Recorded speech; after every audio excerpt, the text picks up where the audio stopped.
format. Some of us here at Casco Bay High School and a couple folks will be joining us online. And we're going to start, tonight is a little bit different. We're going to start with a roll call and then we're going to move into executive session and then we'll come back for the regular meeting, which includes the budget presentation tonight. So Dr. Warren, will you please call the roll? Member Ali. Member Usura Ali. Yes. Vice Chair Bondo. Member Bryden. Here. Member Lena. Present. Member Noor. Member Opperman. Here. Student Representative Fitzgerald. Student Representative Kantiba. Student Representative Lee. Student Representative O'Brien. Student Representative Ziegler. Chair Lenz. Present. So we do have a quorum. Ooh, and an echo. It was weird. I had to mute in more places than usual. Apologies, everyone. I'm now going to make a motion for the consideration and action to enter into executive session pursuant to 1 M.R.S.A. 4056E to consult with legal counsel. Is there a second? Thank you, Board Member Bryden. All those in favor? That is all those present, affirmative, Dr. Warren. So with that, we're going to move into executive session. We'll be back at 6 o'clock sharp to start the regular business meeting. All right, so we opened the meeting previously because we had an executive session. And so now I'd like to lead us in the Pledge of Allegiance.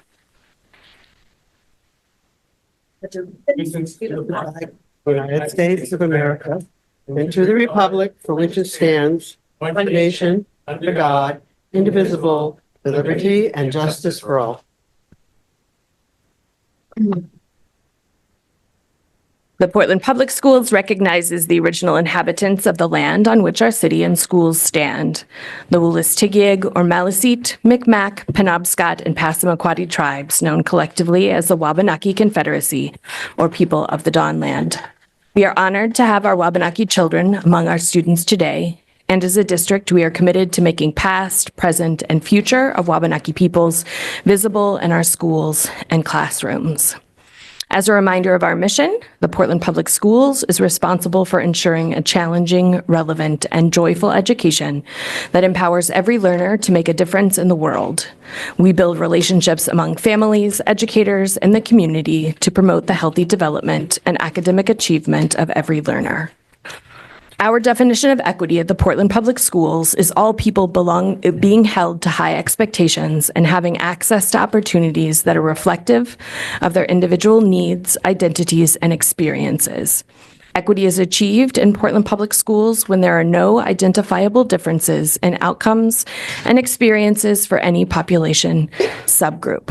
We're back in a different space. Here we go. Ramadan began this past weekend. Many across our community participate in this period of fasting and reflection, and starting at the next board meeting, you'll see us incorporating a longer break into our meeting so that board, staff, and community members can break their fast without missing the content of the meeting. The district will also be sharing information with staff about how best to support our students during this time. Ramadan Mubarak to all those who observe. And before I introduce the budget process tonight, I did want to let the community know that the findings of the report completed by the state about our state funding formula are beginning to roll out over the course of 5 weeks, last week being the first week. In the first session at the Education and Cultural Affairs Legislative Committee last week, a summary of community feedback on the EPS formula was given. The feedback had been divided into 10 categories, including 4 that are very relevant here in Portland. That the EPS funding formula does not reflect the current realities for providing an adequate educational services, that rising education costs are straining property taxpayers, that special education costs are highly unpredictable and increasing in cost, that staffing and inadequate salaries are issues statewide. So we will continue to learn more about the findings, and we'll share the report widely and make sure to weigh in on this and other legislative issues that are moving through the committee right now. So now on to our budget. Tonight, our community will get its first look at the budget that Superintendent Scallon. Student? Not yet. It's Okay. after the budget. Oh, Yeah, yeah. If you look in board docs, the order will follow along on that order. Tonight, our community will get its first look at the budget that Superintendent Scallon and his team have intentionally crafted. The process for this budget started last fall and has involved feedback from all schools and departments. I believe it's a fair budget that continues to help us prioritize on and invest in the strategies laid out in our strategic plan. After the budget is presented, we'll have time for public comment, and then I will lead us in a conversation where I hope that each of the board members can lay out what additions or subtractions they would like to make to the budget. Along with that information, I would like for each of you to propose trade-offs that you would make to make those changes. Trade-offs could include an increase of the tax percentage, an increased use of fund balance, reduction of staffing, etc. Once we have everyone's ideas on the table, I will ask board members to weigh in on the trade-offs being proposed. My hope is that we can create a short list that will be given to the Finance Committee.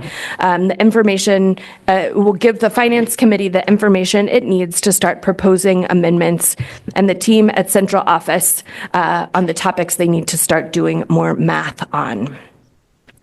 So with that, Student Representative Fitzgerald, whenever you're ready. Okay. First of all, thank you so much for giving me this time. I really appreciate it. So to begin, Portland had a very fulfilling sports season with the Ram Dog swim team combined with Deering winning their second girls state title in a row, and Andy Marvin on the boys team placing first in the 100 freestyle meter event. The boys indoor track team placed first in the 4x800 relay, and Samantha Moore won the 800 meter, and Annalise Collins broke the school record in the 55 meter dash. 13 students have competed in New England's that took place last weekend, and multiple athletes will be competing next weekend in Boston for nationals. Our girls hockey team placed as runners-up in regional finals this season, and our unified basketball team had their senior night tonight. This is a very important program because it gives students with mental and physical disabilities the opportunity to play varsity sports. So if you haven't heard about that, I strongly suggest that you check that out next year. Our math team was also very strong this year. They had a perfect score in December, which was the first perfect score for Portland's math team in 20 years. They have their last meet tomorrow, and then after that, they will be preparing for their state meet in April. Our clubs and activities have been constantly trying to build more community in the school. Our Latinos Unidos group recently hosted a guac-off that was open to all students for participation, and we had staff members judge that, including Ms. Jepson. Our Asian Student Union constantly builds community and cultural awareness through discussion, shared lunches, and collaborations with other school districts or school district clubs. I heard that they're working on a spring fling with Wayne Fleet and possibly Deering and Casco as well. I'm not quite sure how solidified that is, but it sounds pretty exciting. Our outdooring club recently had a backpacking trip through Stratton Brook, and they will have another trip like this next or later in the spring through Bigelow. These trips are open to anybody who wants to participate. It's not just club members. They will have an upperclassman backpacking trip later this spring where they will camp outside. This club is pretty important because it brings students or new Mainers out into like the community. They partner also with the teen shelter to make sure that these students get club time and community or feel the community. They're also a club that's completely grant funded, so club members are constantly securing grants to fund the club, and the advisor also receives no stipend for her work on the club. So they really do a lot of important work and do all the work themselves. The environmental club is also pretty strong this year with an average of 20 students per meeting. They've been working to implement composting in the cafeteria. They've already secured bins and collaborated with maintenance and staff. Their main focuses are student education before they roll out these bins. They've been creating an educational video to be shown during advisory in April. And after April break, the composting is set to launch. Our Key Club has also been pretty active in the community. They held a food drive and a hat, mitten, and scarf drive this winter for those in need. And later this month, they will be volunteering at Maine Needs. Our Women's Rights Club has hosted events and fundraisers throughout the year. One notable one was a few months ago, they held a fundraiser, a movie night for In Her Presence. And recently, they've been collaborating with Student Council on a fundraiser at a student-faculty basketball game, which I'll talk about more later. Our band has been preparing for the citywide band concert on the 19th, which will include orchestra, band, and chorus performances.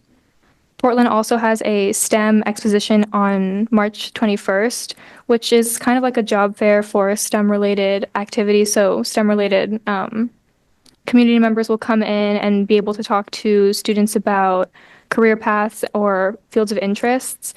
This fair is also open to the middle schools. I'm not quite sure if all the middle schools visit, but I do remember quite a few students there last year from the middle school.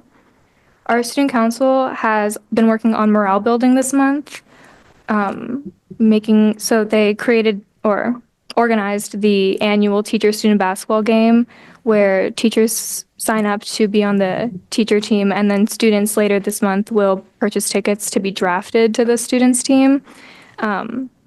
Another morale building activity is the March raffle.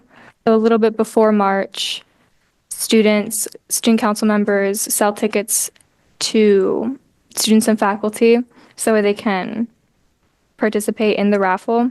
The prize money goes towards, or not the prize money, the ticket money goes towards senior scholarships. And the prizes are also secured by student council members. So they email businesses and secure those. For seniors who are enrolling at SMCC, they will visit the campus on April 16th to explore and select their courses early. Enrolling at SMCC.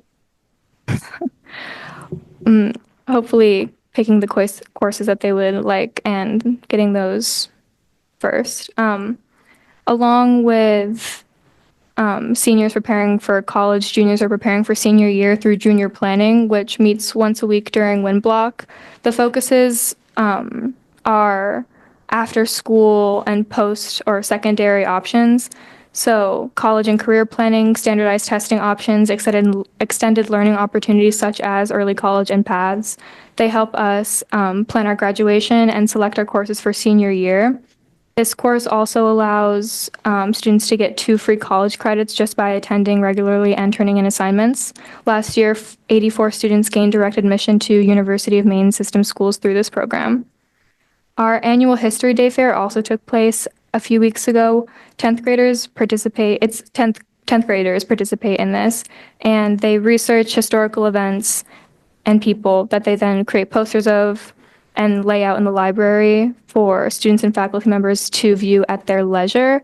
They are expected to be able to answer questions about this or their topics, so it really gets them to engage with the work that they're doing. Our 9th graders just completed their mock interviews through freshman seminar, which prepares them for high school, but also the professional world of like self-accountability and professionalism. Students prepare answers to common interview questions, and then were interviewed by community members. I remember doing this, and it's very professional, and you're graded from everything, like the handshake at the beginning to how you say goodbye at the end. And I would say it's a pretty decent system. Our JMG club, or our JMG class, which is Jobs for Maine Graduation, can be an elective course or a full year program if you choose. And this is supposed to help students, again, focus on post-secondary success skills. They recently attended a college and career fair and toured the University of Southern Maine. They're now preparing for the Junior Achievement Titan Challenge, which is a statewide business simulation on April 3rd that teaches students how to run their own business. After that, they'll be planning and preparing the closing ceremony on May 29th.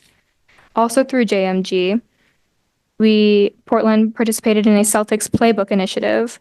where students partnered with Boston and Maine Celtics to bring leadership training to high school students. And the first training session was held at King Middle School last month. Because March is such a busy month with parent-teacher conferences, path visits, and SATs happening, Portland implemented an SEL, a social emotional learning week, where advisory groups will participate in team building activities to help students connect. Some of the activities that they have for us are basketball, a visit from the telling room, a guest speaker, and therapy puppies, so it should be pretty cool. Therapy puppies. And that will be taking place during parent-teacher conferences or the week of parent-teacher conferences. Portland is also participating in a student summit between Portland, Deering, and Casco, where students will lead, or to my knowledge, they will lead and be part of focus groups that will discuss school-related issues and topics with students to hopefully come to some cohesive solutions about,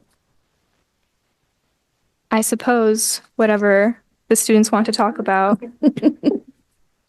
The first training session for that is this Thursday at Portland, so I'll probably have more information about that after. I'm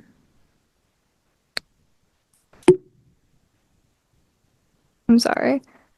You're okay.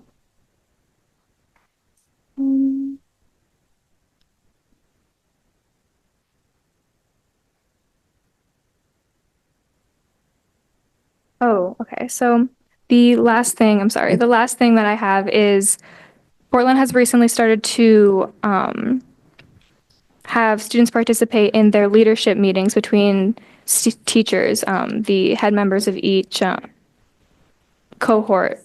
So that way students can really be a part of decision making when it comes to topics like attendance, grading, accountability, and scheduling issues. And once again, the goal of having students be a part of this process is to hopefully create more long-lasting and effective solutions for standing issues and to also be proactive in problem solving. So with that, I'll conclude my report. Thank you. And if there's any questions. Beautiful. Thank you so much, Student Representative Fitzgerald. And just so many incredible things to celebrate in that report. Does anybody have any questions for Student Representative Fitzgerald? Yeah, go ahead, Board Member Lena. This is not a question. I just wanted to say thank you for your report and for highlighting so many amazing things that are happening at your school. And it just is wonderful to hear how Portland is doing amazing stuff for our students. So thank you. Any other questions or comments from the board? All right, then. Thank you so much. So now up next, we have our budget presentation. Superintendent, whenever you're ready. Good evening, everybody. Before we do the budget presentation, I just want to take a few moments to acknowledge some important events this week that affect our community. First, over the weekend, many of our Muslim friends and neighbors celebrated the beginning of Ramadan, a month of fasting, prayer, reflection, and community. We wish all who are observing this holy month, Ramadan Mubarak. This week also marks the beginning of Lent, a solemn religious observance recognized by many Christians. We wish those in our community who are observing Lent a time of reflection and peace.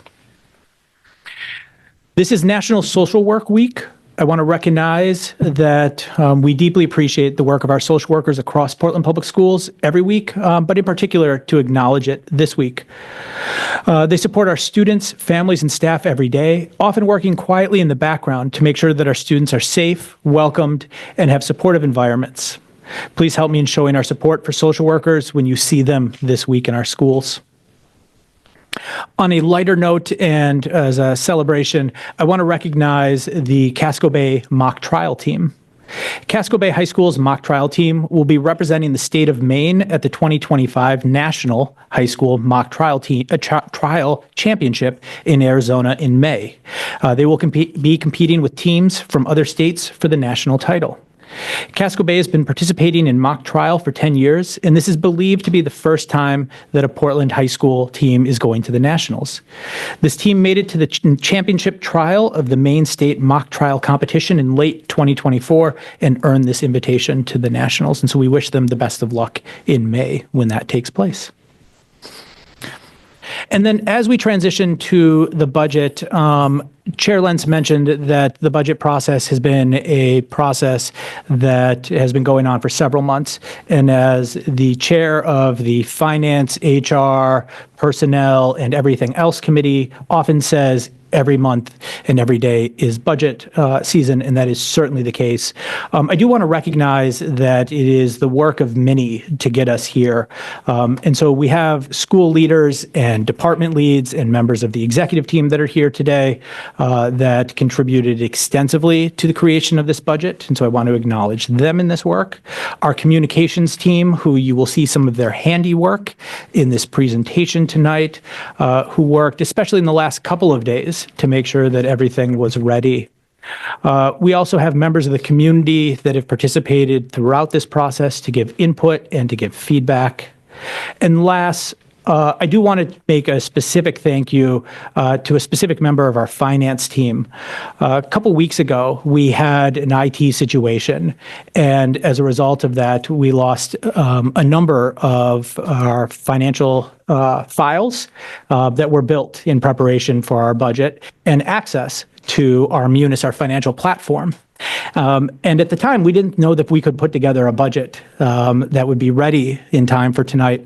And through the leadership and the work of Heather Peters, our accounting manager, and her team, and it is not an exaggeration to say working from about 5 a.m. until 8 p.m. every day. She is a early to rise and early to bed kind of person, but long days every day in between, 7 days a week. We're here tonight able to provide you with a budget that I think accurately captures the wishes and desires of the community and moves us forward. And so I do want to just take a special moment and acknowledge the work that went into getting us here, and in particular by Heather Peters. So thank you, Heather, for that.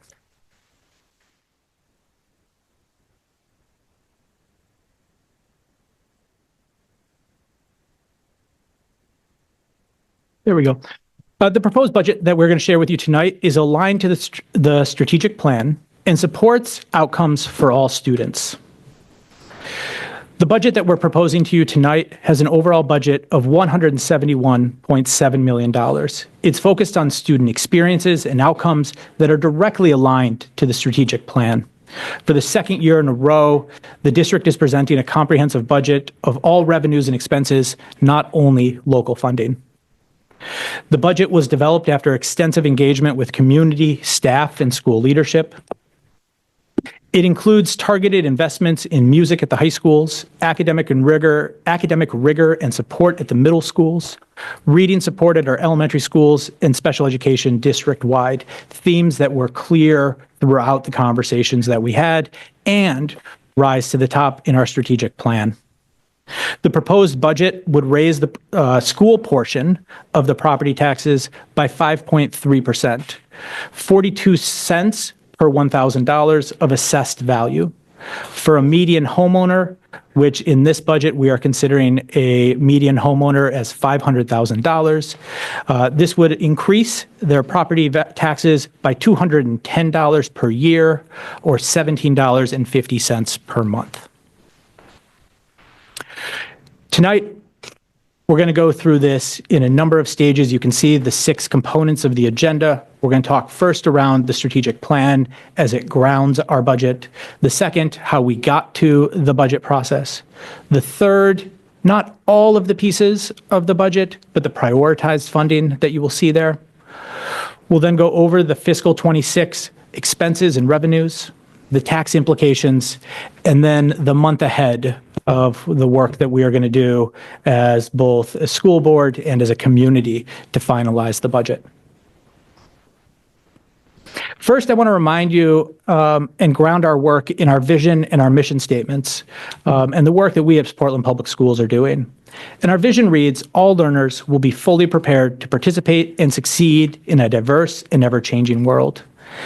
And our mission challenges us. It says the Portland Public Schools is responsible for ensuring a challenging, relevant, and joyful education that empowers every learner to make a difference in the world. We build relationships among families, educators, and the community to promote the healthy development and academic achievement of every learner. Our budget pushes us to do that and to support us in that work. Portland serves a diverse population of just about 6,500 pre-K to 12 students across 18 schools and programs. On the left, you can see a breakdown of that. You can see that there is 6,498 students in pre-K to 12 as of October 1st, and right around 2,000 students in our adult education program. 56% of our students are identified as economically disadvantaged, and just about 1/3 of our students are multilingual learners. On the right, you can see that as of October 1st, 53% of our students identify as students of color. Our student population has decreased just slightly over the past 8 years, but has been steady since 2021. And so you can see that in 17-18, it was 6695. There is a decrease at the pandemic, and then has remained relatively steady. And while our student population has remained steady, the needs and support that our students need has continued to grow. And so that top line shows the percent of students that identify as economically disadvantaged. And where you see that drop in the middle of that top line is not a reflection of a significant change in student population, but actually in terms of how the metric is measured. You see that our percent of students that are English learners has grown from 24% in 2017-2018 to 30%. And the percent of students who have IEPs is from 15% to 18%. And what we're seeing is actually, even within that population, that the need within that has grown quite significantly. To make sure that we are serving all of those students and achieving outcomes for all students, last year, the community came together and developed a new strategic plan. That strategic plan was grounded in a realistic look at where we're at as a community and making sure that we were achieving success for all students. And at this point, I'm going to pull down my slides and ask Greg to play an overview video of our strategic plan.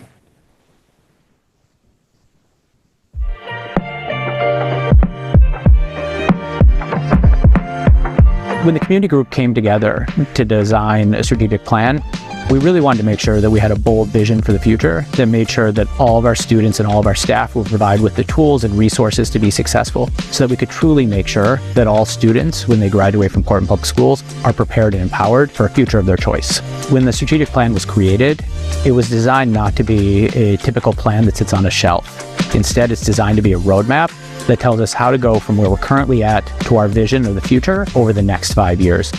There's 5 pillars on which we're focused. The first is around equity and making sure that our plan is serving all students. It's both about supporting our staff to grow as equity leaders and equity educators. It's also about making sure that we have supports in place to maintain a high bar for all students. The second is around achievement and making sure that it's about students having the academic skills and success to be ready for life after high school. The third is we don't just want it to be a great place to learn, but we want it to be a great place to be. And so it's focused on the whole student and making sure that we're supporting all parts of our students. The fourth is we're in education. And in Portland Public Schools, we're only going to be as successful as the people we have driving our buses, working in our cafeteria, teaching our students, and running our schools. And so that fourth pillar is around making sure that we're a great place to work. And so it's really focused on people. The fifth pillar is systems. Portland Public Schools needs to make sure that it has strong systems that allow our educators to focus on teaching and educating students and not on the other pieces. And so the fifth piece has really been focused on our systems, thinking about everything from transportation to facilities to our finance. My hope for the 5-year plan is that when we get there at the end, we can look back and see that there's been significant movement and outcome changes for students. When I joined, I heard from families and from parents about how much they already believe in Portland Public Schools. And my excitement and my real hope is that over the next 5 years, we give them even more reason to talk to their friends in other districts about how great their own son, daughter, student is experiencing school and why it's truly a great place to live, to send your kid, and to work. We also know that we won't get there alone. And so we are fortunate to have members of our business community and our nonprofit partners participate in the development of the strategic plan. We look forward to continuing that engagement because we know that if we come together as one community for this, we'll truly achieve at a high level. The strategic plan is truly a promise to our families, our students, and our staff for a better future in Portland Public Schools. And so we look forward to you joining us in this vision and on this roadmap to a brighter and better future.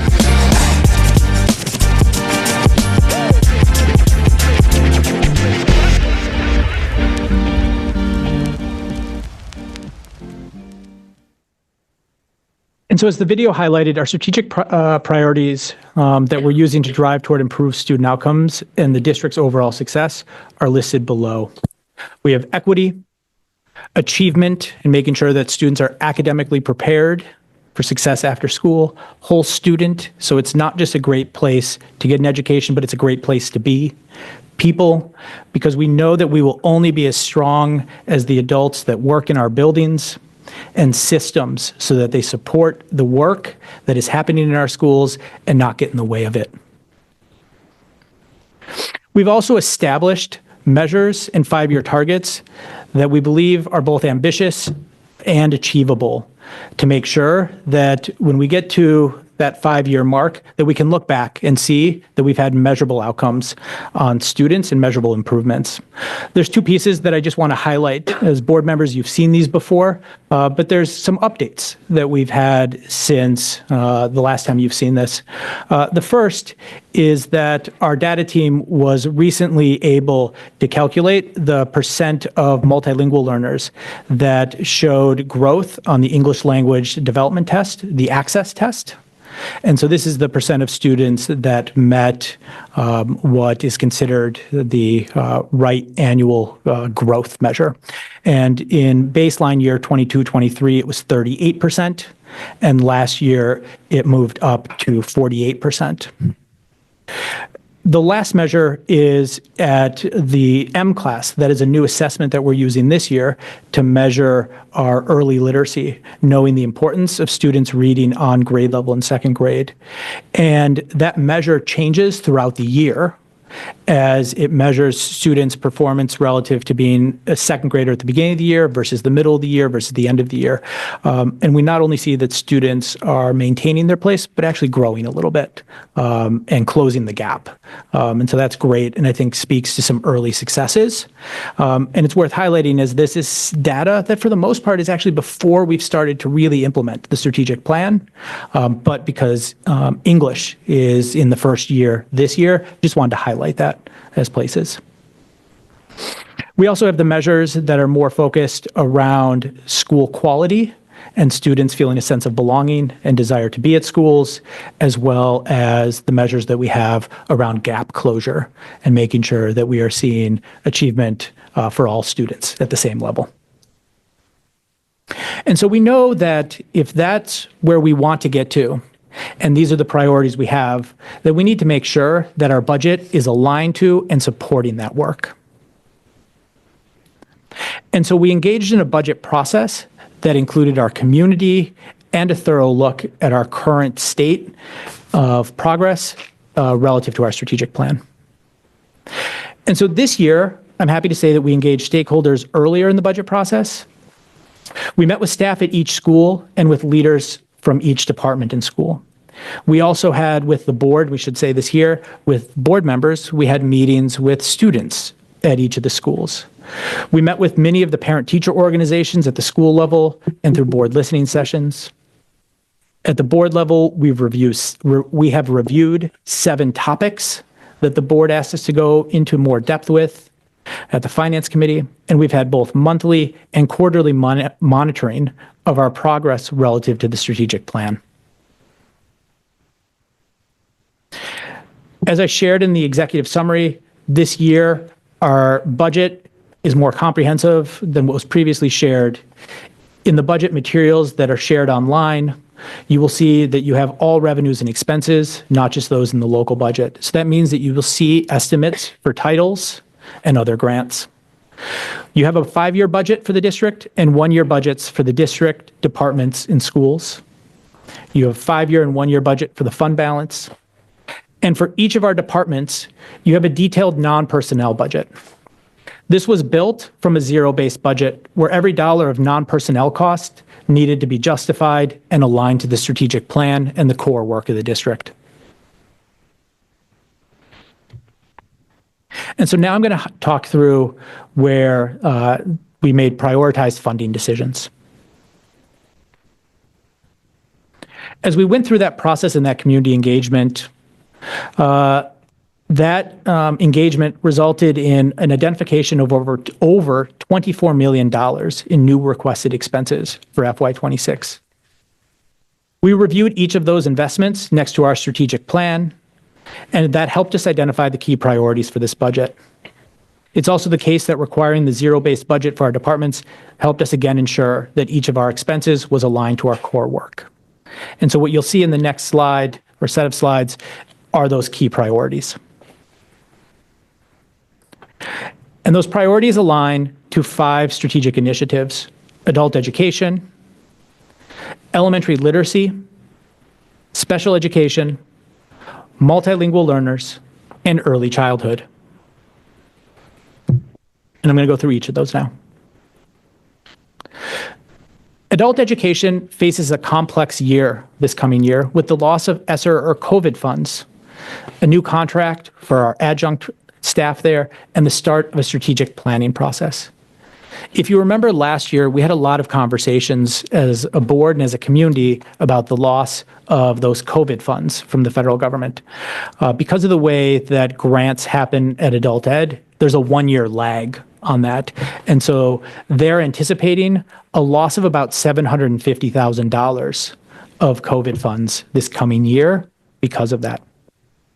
It's worth noting that adult education is our largest school in Portland Public Schools. It educates over 2,000 students each year and has a wait list of over 1,000 students. Also of interest, approximately 600 of the students that they serve are also parents of students in our community. And so supporting them is supporting not only their own educational growth, but also our students in our pre-K to 12 programming as well. Recognizing the unique challenges and the importance that this program has in our school or in our community, whether it is about educating adults, supporting language development, or growing the workforce in Portland, it's important that we make sure that it is as effective as possible. And so this year, we're proposing to include money for contracted strategic planning to support their work around their strategic plan. To support the achievement of all readers and to provide capacity at elementary schools, we're proposing to pilot an early literacy education technician at our school-wide Title I funded schools. These schools, just to be clear, are Talbot, Rowe, Presumpscot, Ocean, East End, and Reiki. This budget includes 1 education technician for every 2 kindergarten classes. These staff would support students as they transition to school at the beginning of the year so that they get a strong start and classroom routines are able to be established. And then they will transition then to supporting literacy instruction. And so they will be able to run small group instruction during the literacy block in one classroom and then move to the second classroom for the other part of the day. Our hope is that it serves a second need and a request at the elementary level for just an additional body or two to also help with overall support at the elementary level. In addition, looking at our data, we want to recommend and provide an additional literacy specialist at East End and an additional literacy specialist at Reiki, recognizing the needs of the schools. The third area is around special education. This year, we completed a comprehensive review of our special education programming. This budget includes the recommended changes. If you're still here when this presentation's done and we go through public comment and we're at the end of the meeting, we actually have the group that did that comprehensive review presenting and going over their findings. And so you will be able to hear that more in depth. In every conversation that we have at the school level or with the community, the need to focus on special education and the continuum of services comes up. And so we want to make sure that we're using this time to be very strategic and very targeted in how we are funding and how we are developing and how we are supporting our specialized programming, whether that is for small classrooms that are very specialized to students who receive support in the classroom. And so this budget proposes an increase around $400,000 for school-based personnel and just under $1 million around department-based personnel. Some of that is around capacity for training and development of programming. Part of that is around related service providers such as occupational therapy, physical therapy that students receive.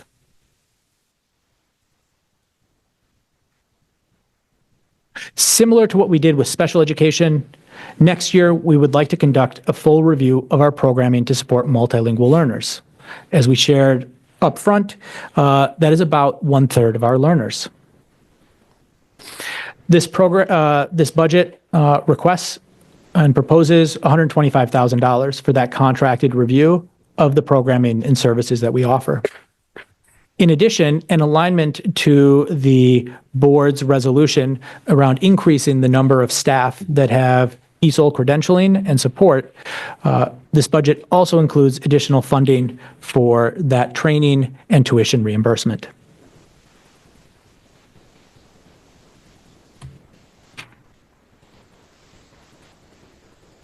The next area, we're proposing to delay our community school initiative for 1 year. That was supposed to launch next year in a design phase. But we are suggesting that we start investing in the capacity around early childhood. Early childhood right now is the responsibility of the state. And so this is for special education identification and services for 3-year-olds and 4-year-olds. Right now, that's provided by the state. The state passed a law that makes it the district's responsibility to take on that duty by the year 2028. We need to make sure that we have the capacity and the programming ready to serve these students by the time it moves to us. And so we are proposing to bring on a staff member who would start to build out that programming and those resources, as well as some capacity to do that design work. This is proactive planning to make sure that we don't wait until we are responsible for it, but we are doing that proactive planning. This is an area where right now we do receive some reimbursement from the state for the services we provide in pre-K. This is an area, though, that we will need to do further advocacy at the state level to make sure that the funding that they currently use to pay for CDS and to pay for programming shifts to the district so that it does not become a financial burden that we incur and work that we do without the funding that needs to go along with it. That right now is unclear, and it's not currently prescribed what funding will come. We do not anticipate that there will be significant new funding for early capacity building, but that is something that we will have to do. And the last piece, well, not a strategic plan initiative this year. We need to expand our music opportunities at the high school level. When you talk to our students, when you talk to our staff, and we talk to our community, they want students to continue to get music, arts, enrichment opportunities during the day. Because of limited music staff at Portland and at Deering, a significant amount of our programming actually happens at 6, 7 o'clock where students come for small group or individual lessons. And if you were to go and see our orchestra, I would describe it as small but mighty. It'd be great if they were both large and mighty. And so this is to address that by providing a staff member at both Portland and at Deering.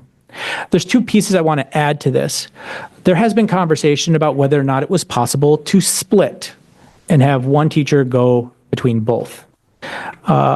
From a programmatic end, that may be possible. From a schedule end, that is really impractical, as one school does their programming on a semester basis and the other does it on an every other day basis. The second piece is that both of our schools would benefit from more class options from which students could select that would also help us lower the number of students that find themselves in study hall. And so by increasing the number of, for lack of a better term, elective teachers that we have at our high schools, we are able to address two areas at once. I don't want to put words in her mouth, but I've gotten some reassurance from our music lead as well that we would be able to look at some capacity in this that would also be able to support Casco Bay. What that looks like, I'm not sure yet, but it would not be a full-time staff member, but that there'd be some programming that we'd be able to do. And so we just want to acknowledge that the staff would be at Portland and at Deering, but that we'd have some capacity at Casco Bay to be able to offer programming there as well. Those are not all of the changes that happen.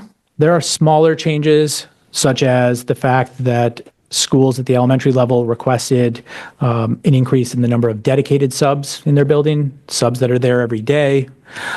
We did that by shifting out per diem sub funds. And there's some other pieces that we can certainly go into depth in the Finance Committee, but those are the highlighted sort of what I think of as large ticket items and things that align with the strategic plan. Let me at this point now share with you what this means from a high level for revenues and expenses. And so first, it's worth just understanding how our budget's built on a number of assumptions that may change during the course of the fiscal year. One of the things we talked about last year is that a budget is a budget. It's not a set of actuals, and that there is some adjustment. And so first, for salaries, we used average per position. And for salary increases for represented staff, we used the contract negotiated. For non-represented staff, we used the average of the represented staff increases. So we had a proxy to use. For benefits, we assumed a 6% increase in health benefits. One of the hardest things about putting together a budget here, besides balancing all of the competing needs, is the fact that our health benefits don't come out to us until closer to the end of March. And so 6% is a placeholder. It is very possible that health benefits will come out higher than that. That is something that we will have to deal with, like every year, as we go through the budget process. But right now, benefits in this budget are assumed at 6%. For staff counts, we did something that I want to talk about in this first bullet, is we assumed a vacancy rate of 0.75%. So as a large organization, we employ between 1,300 and 1,400 employees. There has not been a day in the time I've been here that we are 100% staffed. But in the past, we've always budgeted with the assumption that we are 100% staffed. And so what that's done from a practical end is it means that we have very limited flexibility in funding at the front end, and have more flexibility at the end when all of a sudden we have money from the vacancies. It also means that at times we end up raising the tax rate higher or assuming a higher budget than we would necessarily need to, because we assume 100% 100% fill rate instead of some vacancy. To put this into context, a 0.75% vacancy rate is approximately 10 positions vacant. We don't have historical data that tracks vacancy rates every year, But we feel very comfortable that this is a pretty conservative number, and that when we look at what our current vacancy rates are, what they've been over the last year and a half, that 10 is conservative. And if we look at our spending on personnel and salaries, a 0.75 assumption, it feels, again, pretty conservative and safe. I wouldn't recommend changing that from that and going less conservative, but I do think that it's something that we could do this year to provide a little bit of flexibility on the front end. This will allow us to staff some positions that we otherwise may say that we can't afford to do if we assumed a higher rate, but it may limit some of our flexibility to respond. One example of that is this past year when we incurred the $500,000 cost for Maine PERS with Barry Dunn. We were able to use vacancy savings, if you remember that. We're assuming some of that already in this budget. Other underlying assumptions in this budget for non-personnel, departments were required to provide zero-based budgets. And so there was no assume a 3%. They had to start at zero and build up. And schools budgeted a 3% increase. And this was done to respond to the fact that schools felt like they were too tight on supplies and instructional materials. 3% is not significant. It's below the rate of inflation, but it felt like it was important to increase that. The other piece is on revenues. We assume in this budget a property valuation of $15.32 billion. Portland is in the process of a property revaluation process, but that is the number that both us and the city will be using, and it may adjust when the final tax bills come out. And then for revenues for Title I funds and other grants, we did make estimates of what we thought it would be based on historical and information and guidance we've received from the state so far. Our budget overall increases expenses by 6 percentage points and is largely driven by increases in salary and benefits. So you can see that there, that it is $8.9 million in increases in salary and benefits. The supply line, well, it shows that it's going down. One of the things that happened between this budget and last year's budget is last year when we did the budget, we actually started with schools getting all of their funds in supplies, and then they distributed. This year, we're actually a little bit ahead. Again, credit to Heather and her work and the work of our schools. We've already distributed it out to the lines that they want in the budget, and so that's why you see some of that difference. And so the overall increase in the budget is from a budget in FY25 of $161 million to $171 million in 26. Salaries and benefits remain the majority of our operating expenses. You can see that it's 78.5%. Just under 5% is supplies. Just under 8% is debt service, and contracted services is just under 9%. Our pre-K to 12 programming sees a significant drop in federal funds this year. That comes from two spaces. That comes from, we had a little bit of COVID funds in this year's budget because of the fact that it ended in September and it paid for summer school. And so you see that. And then also we're anticipating a reduction in our title funds. Last year we went into the budget process assuming a small uptick in title funds, and then it turned out to be lower. And this year we're budgeting for it to be lower. And so overall local funds go up $8 million. State revenue goes up $500,000, some of that being driven by reimbursement for CDS, and also that $443,000 that you see there, that is the Preventing Homelessness grant. And so that is a very targeted grant from the state that shows up there. And so that is not particular to classroom programming. And then you see the drop in federal funds. We also propose to use $3.9 million in fund balance reserves. We have a healthy fund balance reserve. We budgeted to use $3.6 million in '24 and actually ended up only using $600,000. We're budgeted to use $3.5 million this year and are on track to use less than that. And so we're budgeting this year for more, to use 3.9. You won't see this on this slide, but you will see in the budget book that next year our pension obligation ends. And so that will take $2.7 million off of our debt payment to help us offset some of these fund balance expenses. And so our total pre-K to 12 programming in the proposed budget is $160,800,000. Food service and adult education are included on this slide. Food service revenue is relatively flat. And as I shared before, adult education will see a drop in revenue from the reduction in COVID funds. You can't do an apples to apples comparison here because in FY25, the grants weren't included, but a credit to Abby, the executive director of adult ed, for really working to get grants in this year. And so you can see that all here now, but it is an actual drop in their funding, and food service is flat.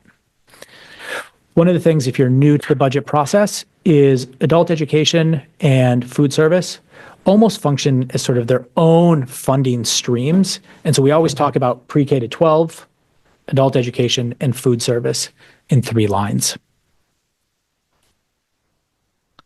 Overall, you can see revenue streams there then brought up. So the $160 million for pre-K 12, $5 million for adult ed, and the $5.6 million for food service, for a total of the $171.7 million.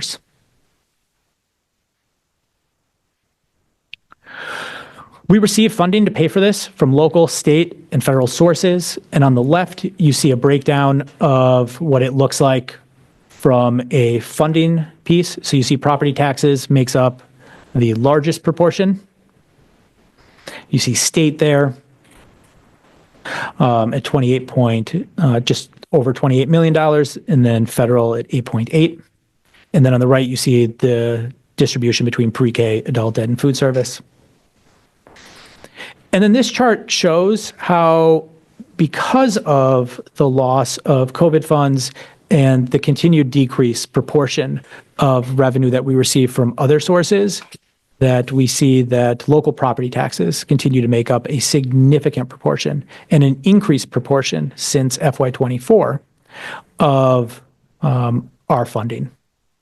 And we anticipate that right now, without changes in the state funding formula, that we will continue to see this chart grow, where more of the burden sits on property taxes for our funding. Also worth just noting here, these are our 4 buckets of funding. We get funding from the state, the federal, the other local is a small amount of grant funding, and then it's fund balance. And then the only place where we can really influence it is around property tax and the property tax rate that we set. The school district, unlike the city, does not have the ability to raise or change other fee structures. And so we do not have the ability to increase parking rates or trash bags or other advocacy that may get us additional revenue. And so unfortunately, we are stuck to changing just this one revenue stream when we talk about it at the budget. And then as a body, as a school board, technically what you approve is the local budget. And so what you see here is the local budget. This takes out those title funds. So Title I, Title II, Title III, Title IV, IDA, so targeted specific funds, it takes out and shows you that the overall local budget is $162.7 million. And so we show you the comprehensive, but at the end of the day, the technical is, this is the one you would be voting on and approving. So let's talk about this from a tax implication end. The proposed school tax increases this year to cover the budgeted expenses is 42 cents per $1,000 of assessed value, or 5.3% on a property valuation of $15.32 billion. The chart shows you the trend from fiscal year 2020 to 2026, with a note that in 2022, there was a property revaluation. That's what's happening there in the middle. And then our property taxes get split between pre-K-12 and adult ed, and so you can see the split there. And then you can see the impact that I shared earlier about the impact to the median homeowner of $210 per year of this 5.3% increase, or $17.50 per month.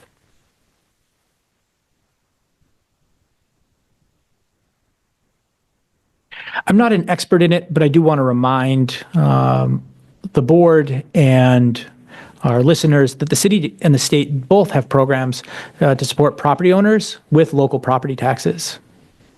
And so there are programs such as P-STEP to support seniors in our community, as well as the Maine homestead exemption programming. And I would encourage members of our community to go to both the city website and the state website to learn about what options are available and to continue to advocate for additional changes and increased funding to these programming, as it allows us to continue to provide funding and resources for our district, while making sure that the tax burden is spread as equitable as possible.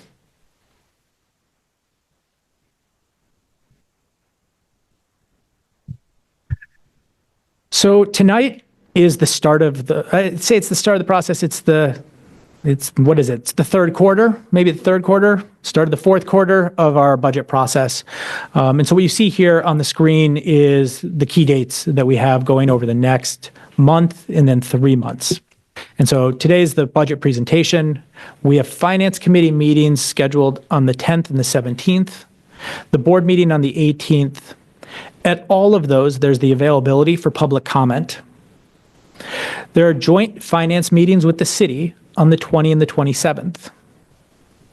On April 1st and 8th is when the school board will have its public hearings on the budget. And again, there are the availability of public comment at those times. And it is currently scheduled that the board will have its second read and vote on the budget on April 8th. It's tentative, but we believe that City Council will take up on its second read on May 19th, this school budget. And then the public referendum is scheduled for June 10th.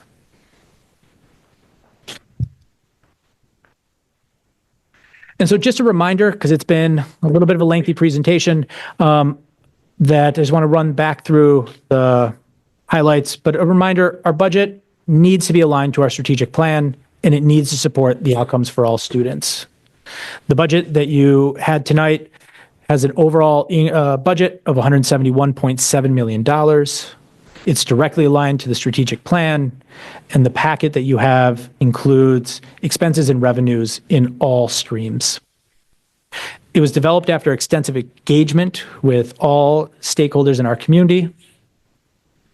It has targeted investments that align with the priorities of the strategic plan, the needs of the district, and it would raise the school portion of the property taxes by 5.31%, or 42 cents per $1,000 of assessed value, for $210 per year, which I think is a pretty good deal when you think about what our students experience in school.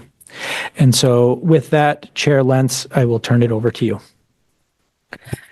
Beautiful. And I'm going to open it up to public comment around the budget in just a second. But Superintendent, I realize we didn't talk about how the final tax number happens. I think a lot of people think that we have our tax increase, the city has their tax increase, and they're added together, and that's the total tax increase for the community.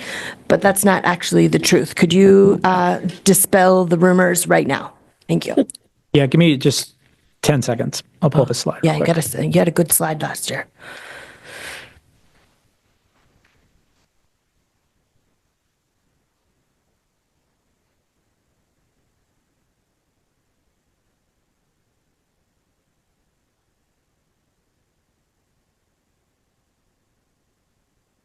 But I got to warn y'all, I was an economics major in college, and I was a former math teacher. So this is like not the question you want to ask somebody if you want to get out of here in a reasonable amount of time.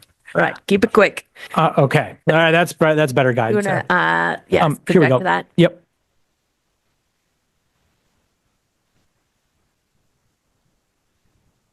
So let me just go to slideshow mode so you can see it.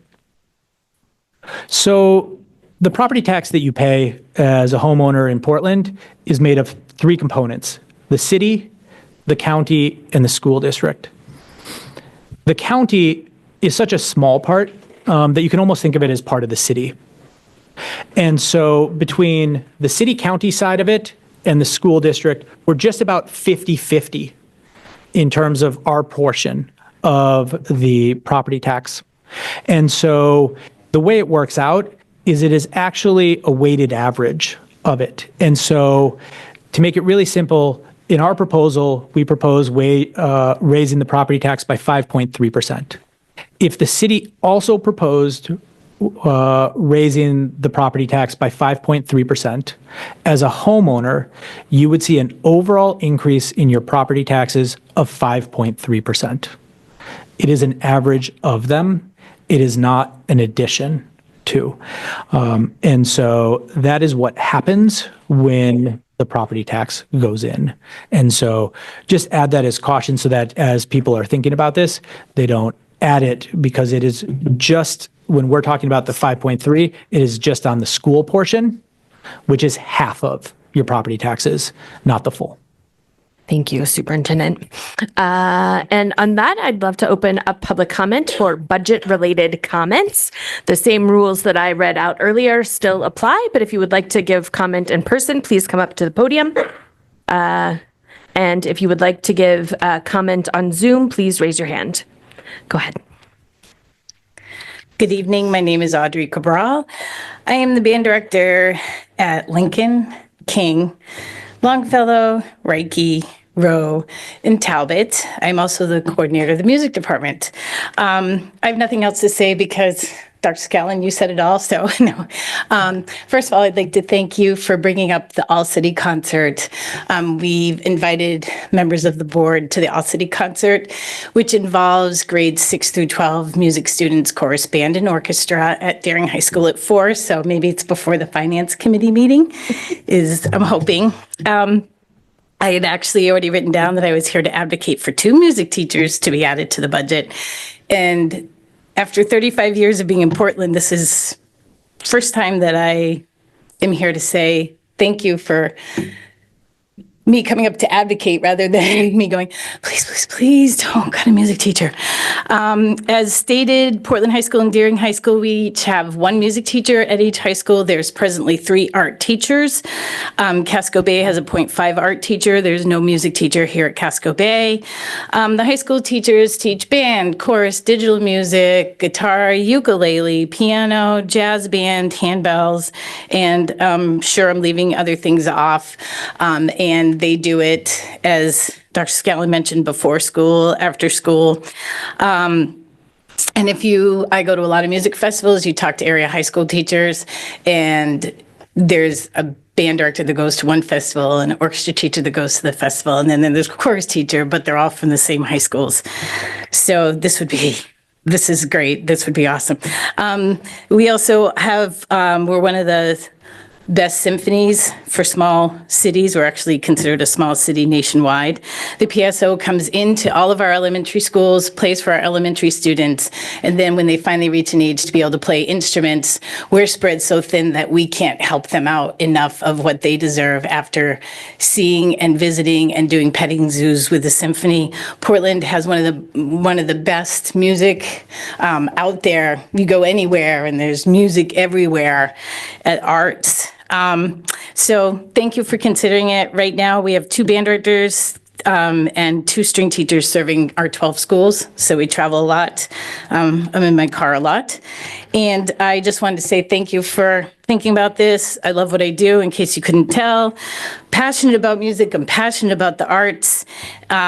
We are here, we are SEL, we are educating the whole student. You see and hear the arts every day, all day around you, whether you recognize it or not. So I'd like to thank the school board and Dr. Scallon for recognizing, after 35 years, the importance of the arts in education. Thank you. Thank you, Audrey. I'm going to go online to Abby Hutchins, and if there's somebody else in the room that would like to give public comment, you can come on up to the podium. Abby, go ahead.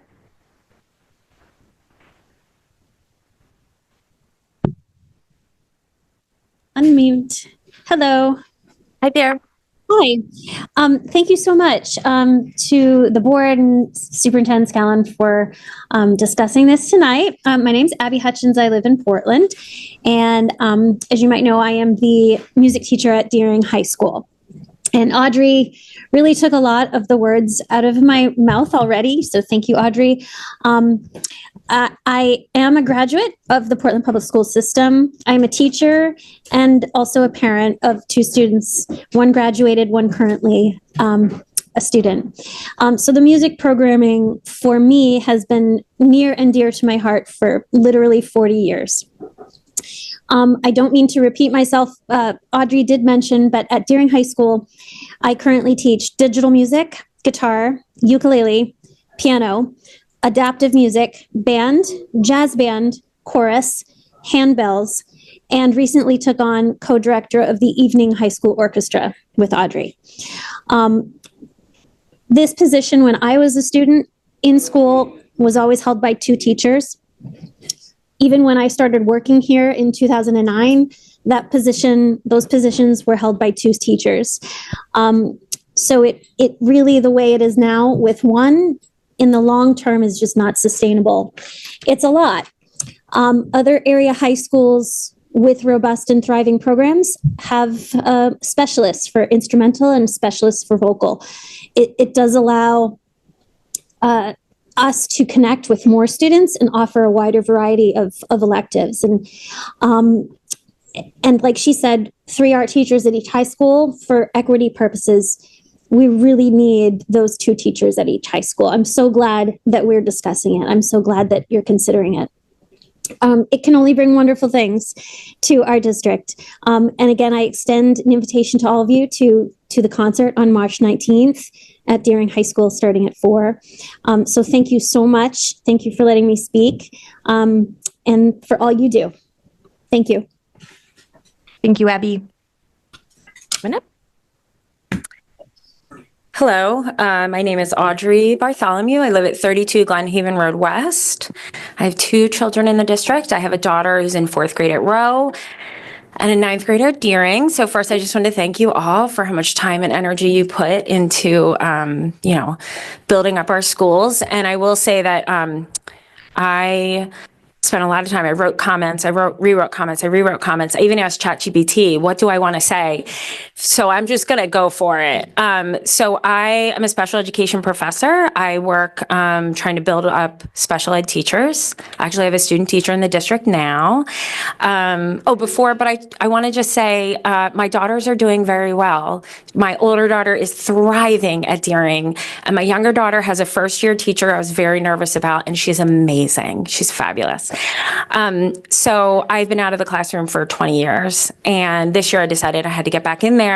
How have things changed, especially since COVID? So I decided to become a substitute in Portland schools, and I have subbed probably around 20 days, primarily in specialized programs in special education. So first, I want to thank you for the incredible investment that you are about to make in special education. And the investment that you made this year by conducting the program review. I want to recognize that this is a gift and an opportunity to truly provide Portland students with disabilities what they need. Just some observations from being a substitute. I've seen a lot of good things. I saw some amazing things at Ocean, things at Deering. I do just want to say that my overall perception is that our teachers are drowning. They are absolutely drowning in the classrooms that I worked in. And as a result, I don't think students are getting what they need. I see an over-reliance on ed techs. I think they're used as a first line of, if we have a challenge, we're going to put a body with the student, which I don't think is always the best thing to do. But I think that's because our teachers are doing the best they can. Anybody in special ed knows that the field is a critical shortage right now. And Portland, like any other district, is being forced to hire people who are not maybe fully certified or know everything that they need to know. And I think that's where Portland needs to step in. I'm really, really hoping that this money can be used towards a significant investment in coaching and professional development, working with teachers on positive behavior supports, just really supporting our teachers so we can keep them.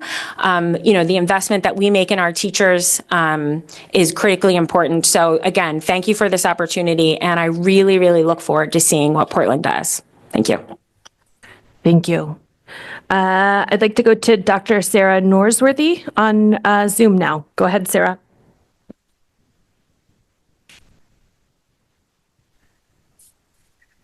Great. Am I on? Can you hear me okay? Yeah. Okay, great. Thank you for having me on. Good evening. My name is Sarah Norsworthy. I'm a Portland educator, and I'm speaking in support of the work of Portland Adult Ed. I also teach the Master's Capstone at Maine, guiding teachers in using action research in their practice. As an action researcher by nature and now by training, I notice, name, and act. Tonight, I'm calling in as an action to share what I have noticed and been finding the words to name over the past few months at Portland Adult Ed. I started teaching in Portland 10 years ago, and I've taught at M.R.S.A, at Reiki, and I taught remotely for 2 years. This year is my first as a teacher at PAE, which I believe is Maine's largest school. I've long heard about the critical work happening at Portland Adult Ed. Witnessing the energy and excellence in real time has really been incredible. I am now an instructor in the workforce department at PAE, and I'm speaking tonight in support of the work students, staff, administrators, and teachers are doing at PAE to prepare our adult students for careers and for new careers within our greater Portland community. Our students come to our workforce classes directly after completing high school and throughout the many stages of their lives. There are over 200 students enrolled in workforce classes at PAE. Students are enrolled in many programs, including training for careers in clean energy, the medical, banking, and transportation fields. Students are prepared for career-specific certificates and licenses. Digital skills and digital literacy are taught, learned, and practiced. Students, teachers, and staff are additionally supported by volunteers who donate their time, sharing their experiences, their time and talents with students, as well as preparing students for mock interviews and their job searches. Business and nonprofit community partners also work with our workforce department to ensure that we are able to respond to emerging and the ever-changing needs within our local labor market. Our partners, through regular and ongoing communication and collaborative program design, are able to guide us in providing pathways for our students to enter the workplace, further their careers, and to change careers to meet the current needs of our local economy. I encourage you to, yep, I'm almost finished. I encourage you to come visit PAE, especially on a day when students are preparing for interviews. The buzz, the light, the energy radiates through our building. As Dr. Skellen shared earlier, roughly a third of our students are parents and caregivers of PPS students. Supporting caregivers and furthering their careers while supporting their pre-K-12 students increases the chances that Portland families can thrive. Is there a better investment? I encourage you to please support the work of Portland's largest school, Portland Adult Education. Thank you. Thank you, Sarah. Come on up. Howdy, everybody. My name is Nicola Wales. I'm a tax-paying resident of Portland. I live off Chesley Ave. I'm a neighbor of Abby Hutchins. I'm also a parent of a PPS student. If the name sounds familiar, I've been the guy that's been emailing you all for months. I didn't really receive any responses, so I didn't know if you guys were actually reading them. So I'll start up front and say, in no way, shape, or form do I trust any of you guys with a dime of my money. And I'll tell you why. Okay, this is all beautiful, everything you guys are talking about equity and equality and everything. Here's what's happening at Lincoln, right? We have one custodian for 12 hours a day. Our building is in disrepair.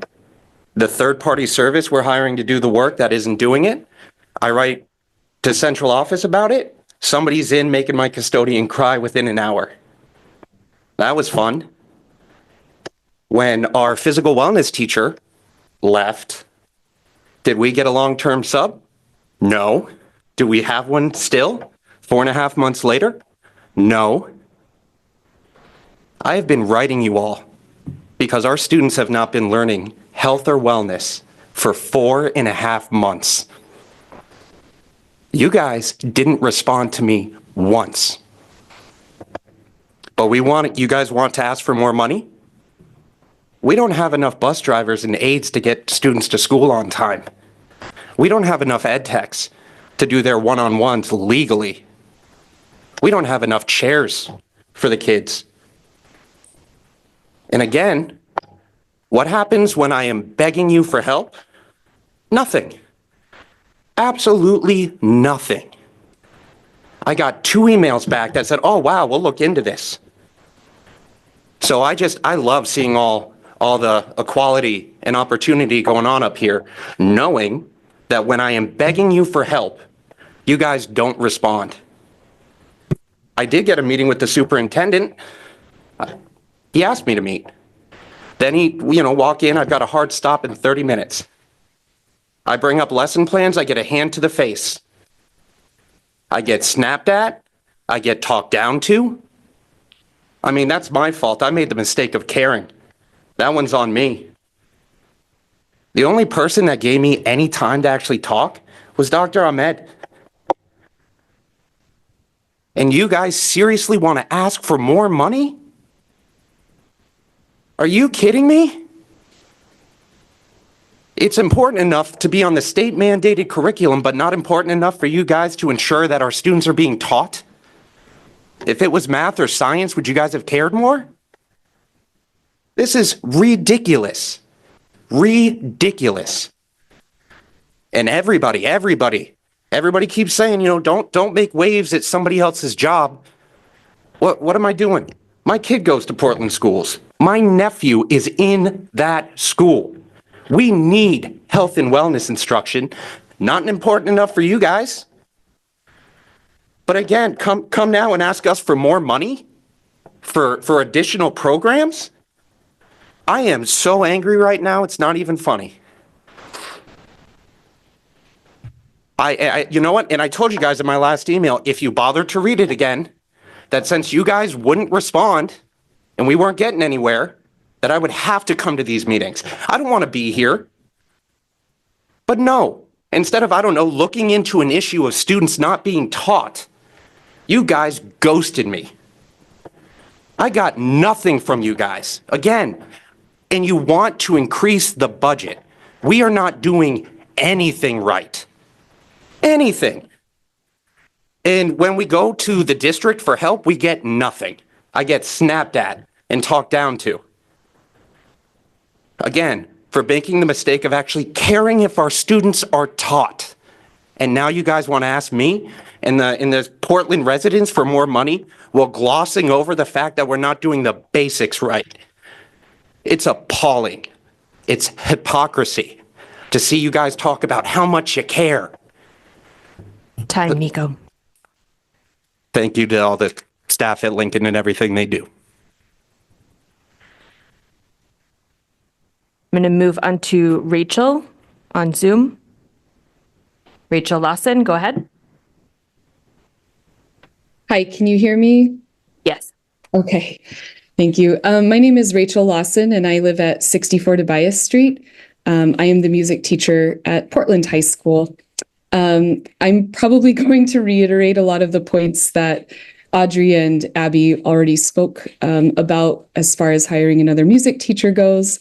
But tonight I would like to just put into perspective a little bit about what my position entails and some of the challenges it can bring being the only music teacher at Portland High School. I'd also like to really talk about how important it is that we hire specifically an instrumental teacher and how that will benefit students. So kind of like Abby, I currently teach 8 different curriculums throughout the year. These classes and one club include chorus, band, jazz band, ukulele, intro to guitar, intro to piano, intermediate guitar and piano, and musical theater. Again, that is 8 different curriculums being taught by just one teacher. For a moment, imagine a single art teacher being responsible for teaching painting, sculpture, photography, graphic design, ceramics, and any advanced art classes on top of those. While these disciplines share some similarities, each require distinct technical skills and expertise to teach effectively. The staffing structure of the art department, with multiple teachers leading those classes, ensures that students receive specialized instruction across those various disciplines. That's how it should be, and that's exactly what we are hoping to do in the music department as well, as far as how we structure the music department. At the high school level, I believe, and I know we all believe, it is critical to have one music educator who specializes in choral music and one who specializes in instrumental music. This will benefit our students immensely with the well-rounded instruction that they deserve. Having 2 teachers at each school will also help build strong music programs. And we know that a strong music program leads to higher student engagement, lower absenteeism, which I know is a critical thing that all schools in our district are currently working on, and increased graduation rates. Successful music programs also help build school pride. If we hire a band teacher, they could bring back a marching band program and a pep band program, which I know existed at some point in Portland's history, both of which would be able to play at our sporting events through the school year, any school functions or assemblies throughout the school year, all of which, again, build school pride and community. And last, hiring another music teacher will allow us to offer more electives for students to choose from. Because I am the only music teacher, there are currently 3 different sections of intro to piano and guitar because there are simply not enough electives, other electives for those students to choose from. But if we had another music teacher, we could be offering that course along with other music classes like perhaps a percussion ensemble, music theory, AP music theory, and You're at time, Rachel? ensembles. I'm almost done. Okay, go ahead and finish. So many opportunities that would come out of this to enrich students' music education experience and to better prepare those students wanting to continue music at the collegiate level. By prioritizing music education, I promise our community will not only see but also hear the difference in student achievement. So thank you so much. Thank you to the board for considering this. We really appreciate it. And thank you for your time. I appreciate it. Thank you. Thank you, Rachel. Is there anyone else in the room that would like to give public comment?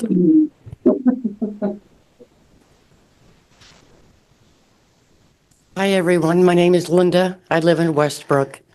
I'm here tonight to speak about my grandson, which goes to Rose School. When he first started, he's in pre-K. When we first started, we had 3 meetings. And I go with my daughter and son-in-law because I advocate for them too. And at the 3rd meeting, I spoke up and said, all we do is talk. This is a 3rd meeting and we're still talking. Something has to be done. And if you people can't do it, then you have to go to higher ups to get things done. And by golly, they got him a one-on-one.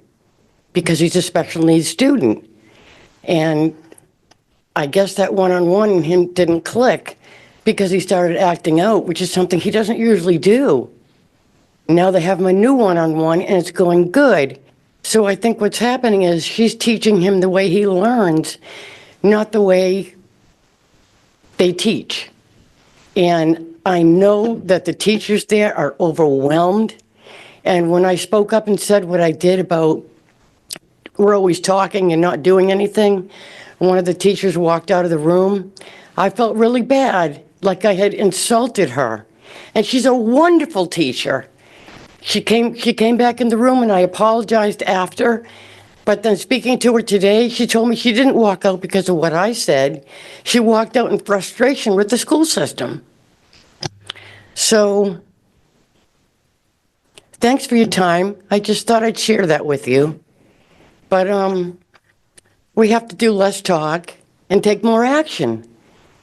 And to be honest with you, I'm surprised I even got up here and spoke, because it's not like me to do that. But I have a purpose, and it's my grandson. And he's just a good little guy, and he deserves what every child deserves, an education. So thank you, everyone, for listening. Thank you very much. Thank you. Stephen Sharp of Brackett Street in Portland. This budget that's being presented to you has I guess the number 6% increase in the cost of the budget, which doesn't sound like much, but with the fact that the enrollment, well, first of all, I asked every year that in the original budget package that there be an enrollment chart that gets added later that shows the projected enrollment for next year. So you are looking at a budget document that doesn't even tell you what the projected enrollment is. It tells you what your enrollment last October was and your history of enrollment, but not what your enrollment for next year is going to be. And so you're being asked to create a budget or approve a budget without the enrollment numbers. Every year it gets produced after the fact. So that's a very important document you need. But your current enrollment is down 119 from the year before. And yet you've had a 6 or 7% increase in this year's budget, and you want another 6 or 7% increase in next year's budget. That math really doesn't make much sense at this point. You need to be looking at cutting places to cut in this budget. There's a number of places I could easily show you where you don't need to be spending. I just quickly looking at the document that was presented tonight, 6,498 kids, students, and a teaching staff and ed tech staff. Can't remember what the total number was, but it comes out to 7.5 7.5 students per staff member. That is a significantly low number. Should be much higher. Should be more like 12 to 15. And we're running a school system that provides staffing at 7.5 percent. I don't know what the term you'd use there exactly is, but that is just far too low a number. And I would recommend that this board take a fine-tooth comb and go through that budget and look for all the places you can reduce the spending of this school district. Remember, the voters have the final vote on this on June 10th. Thank you, Stephen. Come on up.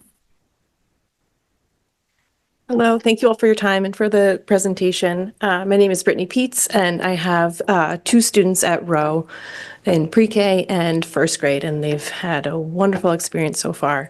I don't have a specific comment because I haven't been able to dig deeply into the budget. I just wanted to state that I really appreciate all the work that's gone into this and all the work that you do every day in your jobs and as board members. I think that investing in the schools is the best way that we can really support our community. I appreciate the continued focus on equity, and I just really want to thank you for your thoughtfulness and caring for our students in the best way that you can. Thanks. Thank you, Brittany. We're going to go back online. Prosperity Maine programs. Hello, can you hear me? Yep, we can hear you. My name is Bright, and I'm here to comment in support of the budget. And I would just like to speak a little bit about the collaboration that we do with Portland Adult Education. So Portland Adult Education and Prosperity Maine have been key community partners for over 10 years now. And our collaboration really goes to serving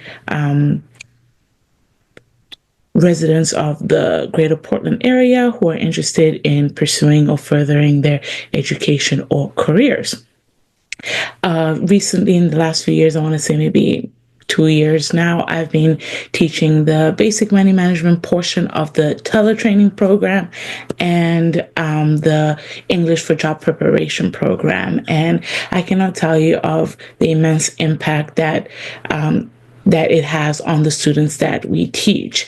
And I can firmly say that because I get this feedback all the time from the students at the end of my portion of the program, talking about how much they appreciate the knowledge that they're gaining and how it means so much to them to be able to have these tools that they can then use as they enter the workforce. So it's been really an incredible experience to be able to help the students with that. Portland Adult Education contributes to the Portland economy and community through focused and high-quality workforce development classes. And just the two that I've mentioned, but they offer over 100 classes, 170 classes a year. And that just goes to show how much work they're doing in the community and how they're motivated and determined to help members of the community be productive and have skills as they are entering the workforce. So that is what I wanted to share tonight. I appreciate the opportunity. Thank you very much. Thank you. Is there anyone else in the room that would like to give public comment on the budget? Hello, good evening. My name is Damon Yakovlev, resident of Portland, parent of 2 children at Rowe Elementary School, one in pre-K and one in 3rd grade. And I'll start by saying I'm deeply appreciative of everything that the staff, board members, and community volunteers do to make Portland Public Schools a great institution. I appreciate the presentation this evening. It sounds like the budget is off on a good footing. I look forward to diving into some of the details, subsequent meetings, and hearing more input from you as you discuss it, deliberate, and members of the public as they participate in upcoming public hearings on it. I did want to say I really appreciate the effort to make the public more aware of some of the programs out there that blunt the increases in property tax on low, moderate income people and seniors. And I do want to echo the call to expand those programs further. Hopefully the city council will be listening and will expand the P-STEP program in particular. And the property tax credit program at the state legislature as well. That one in particular, I think is important for Portland being a city of renters because it's not just a program for homeowners. It also allows renters to get a credit if, property taxes get passed on to them through their rents. So again, thank you for the presentation this evening. Look forward to diving in more and appreciate all you do. Thank you. Thank you, Damon. Any other public comment in the room or online around the budget?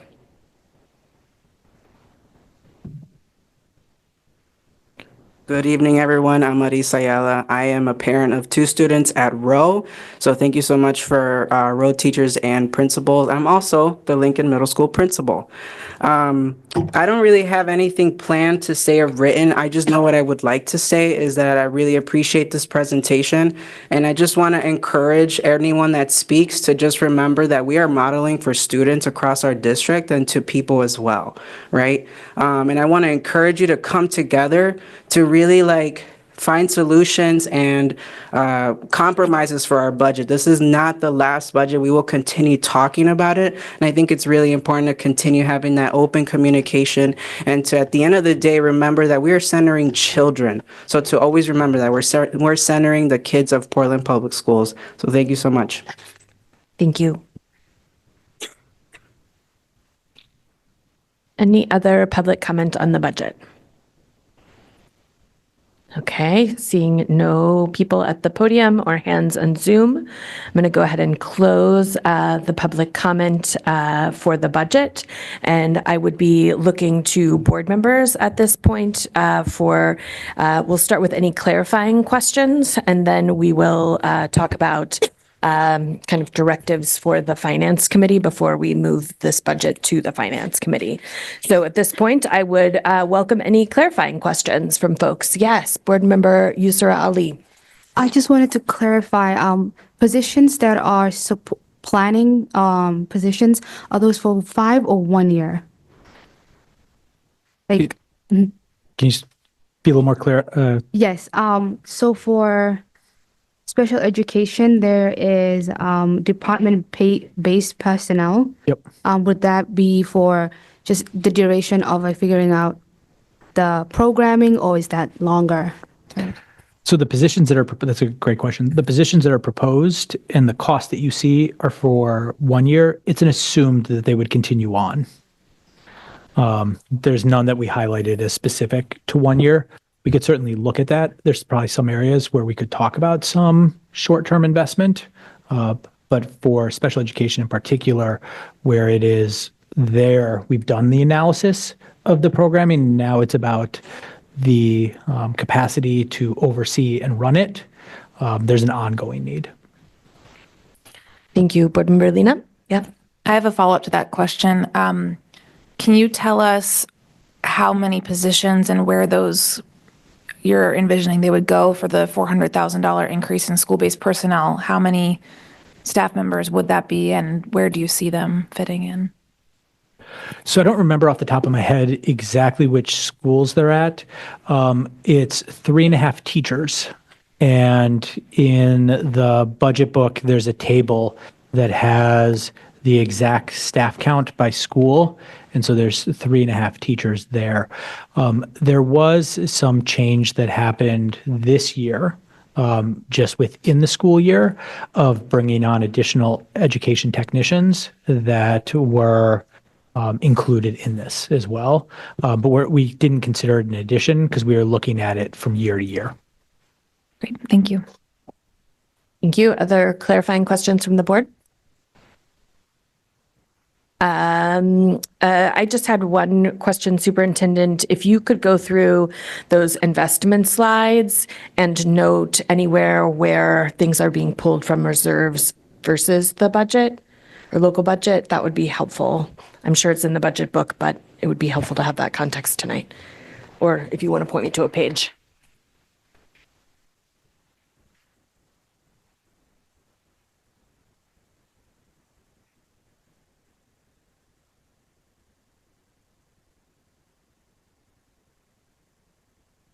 This is like a test of how well you remember your homework after the fact. So if you look, well, now I don't know what page it is.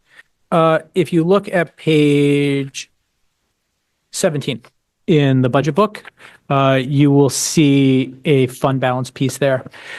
The fund balance at the end of fiscal year 14 was around just under $15 million. It was $14,900,000. We estimated to use $3.5 million of it this year. And so you can see that for starting balance, we had a balance of $11.4 million or just under. That's at the top of that FY26 fund balance. What you can see here is, and this is a little bit of, you can think of it as like not necessarily this specific money is from fund balance, but how do we show that these aren't reoccurring costs, but are instead one-time costs? And so the pension bond obligation is a bond obligation that we've had for a number of years. This is the last year that we have a payment on it. It's $2.67 million, and so it ends after this year. The other big one is under Priority 5 Systems, which is the Maine M.R.S.A reconciling, which we've budgeted another $500,000 for that. So that's $3.1 million of the $3.9 million that we're proposing. The others you can see in there are the adult education consultant, support for high school math, multilingual, early childhood, leadership training, and then food service has its own fund reserve that you're seeing there as well. So that's how I showed it. Great, that's super helpful. And then my other question was just around the food service reserves. Yep. They had money that they had to spend down, right? And so will this take care of their necessary spending? So they had a 2-year spend down of $1 million as of last year. They're not on track to fully spend it down. And so we have it included in this year's budget to make sure that it's spent down. The case is that some of the anticipated costs are a little bit lower. There was a grant that came in that may pay for what was going to be a very large cost. And so in some cases, it's not a bad sign, but in fact, that some other funds to pay for a reserve generator, for example, came in. Great, great. I love it when we buy generators, really. Board Member Lena, go ahead. Thank you. I had a question about the early childhood capacity. When we move toward that responsibility, will we be accepting all students eligible for pre-K, or will we still be in a pre-K lottery model? So it's really two different things. So we would still be in a pre-K lottery model unless we were to change our pre-K programming. This is particular to early childhood special education services. So this is even before pre-K. This is the identification of students requiring early intervention services and then the providing of those services. So would this be for any 3 and 4-year-old that lives in Portland? Yes, that's actually the requirement. Okay. So in any other state except for Maine, currently, that requirement by law is on the district. And if the district were to fail to identify a student as requiring early intervention services, they could be legally liable. And they're required to provide those services. In Maine, those services are currently provided by CDS, and it's changing over to the district in 2028. And so this is making sure that we're prepared for that transition. It's as significant as your face makes it to be. Yeah. Yes. Board Member Yusra Ali. I just wanted a little bit more clarification on what does prepare in advance exactly mean? So right now, we do not have a structure or supports in place for a student who is, as the law says, 2.3 years or older to identify that they need early intervention services. So this could be a young child who needs physical therapy to support their development, to make sure that they stay on the appropriate development curve. We do not have a structure in place. We need to have a structure in place so that those students would get referred to us, that we would identify them, that we would have them receive testing and identify what supports they need, and then provide those services. And so that is what we need to do for any child starting at the age of 2.3 and then providing it for when they're 3 and 4. And so it is a significant obligation. It is a significant fiscal obligation. It is a significant moral obligation. It is also one that the state has not been doing a great job of. And so this is one where we are, everybody's in need of sort of taking it on, and the state is doing that. And so this is what's happening. Will the state be refunding Portland Public Schools then for that work? This is actually what I was sharing a little bit of, which is that that question is unclear. Right now, if you were to look at the budget book, you will see a funding line called CDS, Programming Reimbursement, something like that. That is funding that we currently receive from the state to provide special education services for students in our pre-K program. Those are students that would fall within this bucket, but it's only for that. The law is not clear about whether or not we will receive the monies that the state would have otherwise spent to do this service. And so that is a piece where we will need to do significant advocacy. Otherwise, we should anticipate a significant cost burden coming to the district on this. And so, again, this is one of those things that the best plan is one that's done in advance and before you actually own it. And this is not a small thing. So sometimes people look at this and say, well, 2028 is 3 years from now. 2028 is going to feel like it's tomorrow very soon when it comes to this. I'm going to go to Vice Chair Bondo, and then I'll come back this way. Go ahead, Mickey. Thank you, Chair. Thank you, Superintendent. I have 3 questions. I just want to go back to the fund reserve. Can you just get me back to the last year fund reserve? I mean, the remaining ones. Are we going to use the remaining one and adding up some of the funds for the 2020 for the 26, and how much is going to be? So we have unaudited financials that gives us an indication. You'll receive the fully audited at some point this month, likely during one of the joint city finance committee meetings. And we anticipate that financial audit will share that we have $14.9 million in fund balance at the end of fiscal year 24. Okay. So that's not this year, that's last year. Mm-hmm. We have budgeted $3.5 million approximately, a little bit more for this year. Mm-hmm. We're not on track right now to spend all of it, and so we don't anticipate that we will fully spend it down. There's 2 pieces I would say about fund reserve is one, that the state has a law that limits the exact amount of fund reserve that we're allowed to carry. Mm-hmm. The law was sort of either slightly modified or ignored to allow us to carry higher during COVID and when there was large amounts of COVID funds available. We are currently above the threshold, and so we do need to spend down.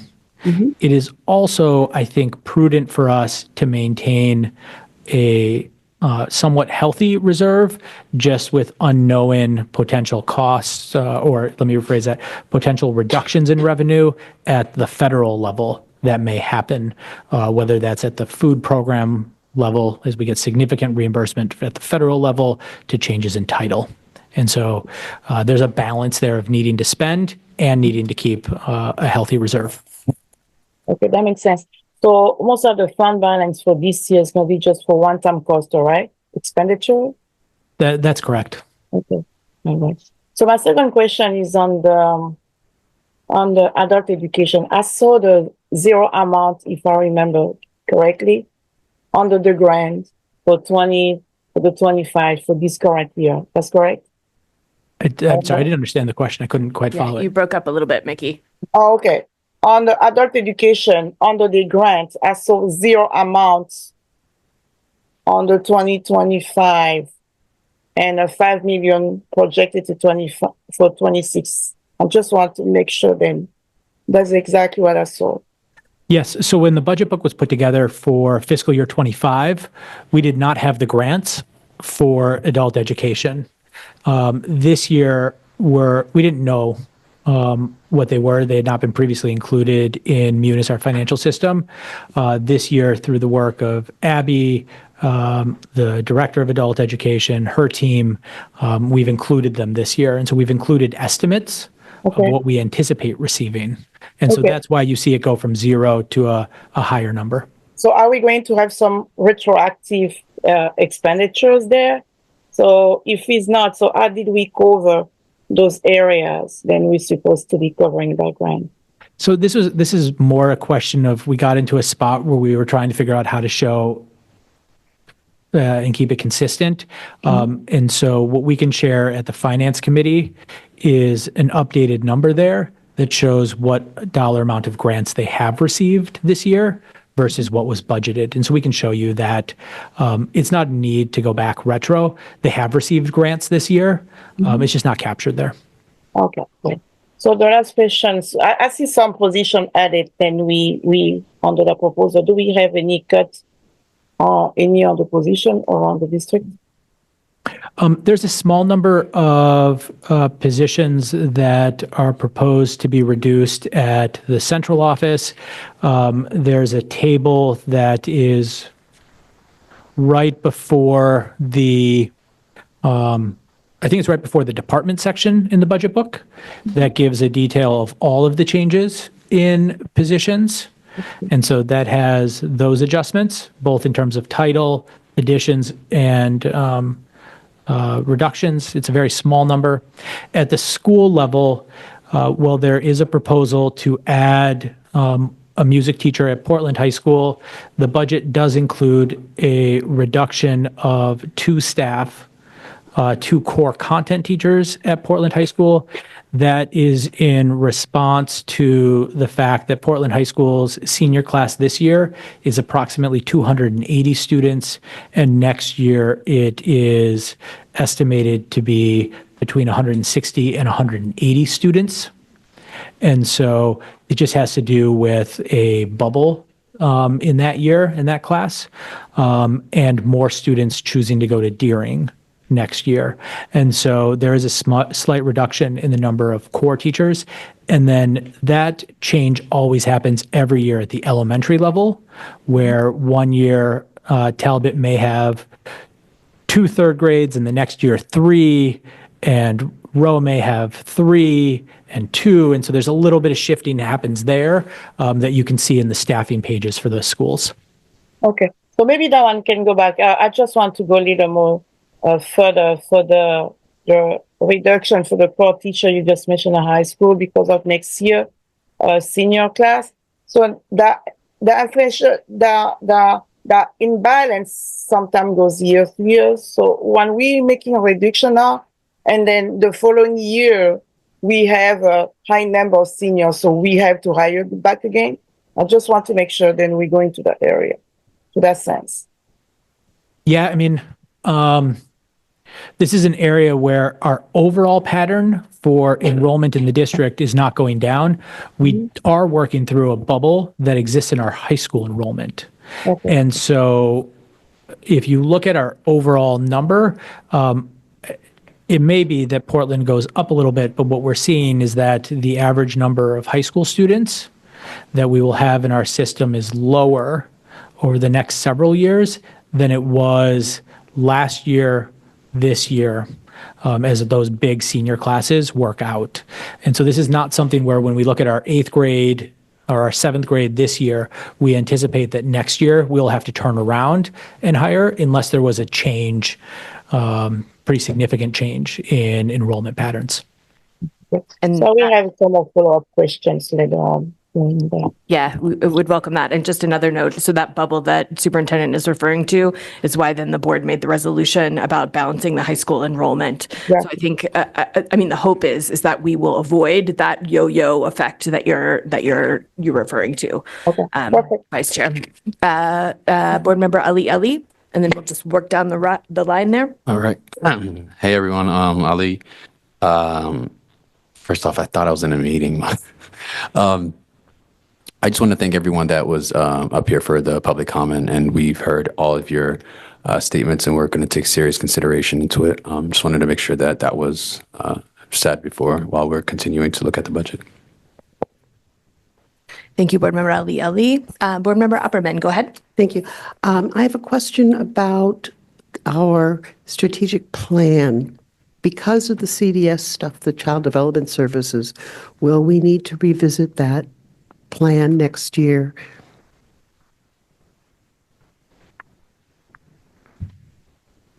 I don't think significantly. Our strategic plan has early childhood in it, and it's called out as an initiative. And so I think in this case, what we are simply considering is whether a longer runway would be helpful. And so if you think about our strategic plan, we talk about the idea of a design, implement, or a design, pilot, implement, and then monitor set of phases. I think what we're proposing here is a longer design phase, recognizing how new a space this is for us and the fact that we would benefit from a longer runway instead of a 1-year runway. Okay, thank you. Board Member Bryden. Thank you, Chair. So I have hopefully a quick follow-up question about the fund balance topic. And so this is actually something I've asked in previous budget processes as well. And if a complete, full conversation and answer is more appropriate on Monday at the Finance Committee, that's totally fine. But I would like to better understand all this money that's sitting there in fund balance. How I'm hoping the money's not just sitting there. Hopefully, it's at least earning some interest, maybe being invested somewhere, and actually getting some return on millions of dollars. And I'm curious. I know in the past, my high-level understanding is that there's some involvement with the city, but I would like to better understand how that works in terms of dollars and cents, and whether we are getting the benefit of the time value of money, and if we're choosing not to spend it down really fast, then are we getting any sort of, benefit from that? And, because I would think that that would be really important in terms of decision making, how much of the fund balance that we do not have to spend down should we continue to hold, because hopefully it's generating some revenue. So thank you. Thank you, Board Member Bryden. I'll put that on the list for the Finance Committee. I can give a quick answer. if you Okay, want. well, yeah, go for it. I mean, the quick answer on it is that it is not sitting and earning money, that this is not funds like you would think of where it sits in a money market account or your savings account. In some ways, it is more an accounting feature of the amount of money that we should have. It is the case that because our finances are intertwined with the city, there are times where we have not received revenue yet, but need to make payroll that the city, right, and their larger fund pays. And then there are times where we eventually catch up. And so it is not the case that we have a bank account sitting there with $11 million or $14 million right now, but instead it's a notation of how much money we have in reserve. But from a cash flow end, it does not mean that there's necessarily almost $15 million in cash sitting there. Can I ask a follow-up question? I guess.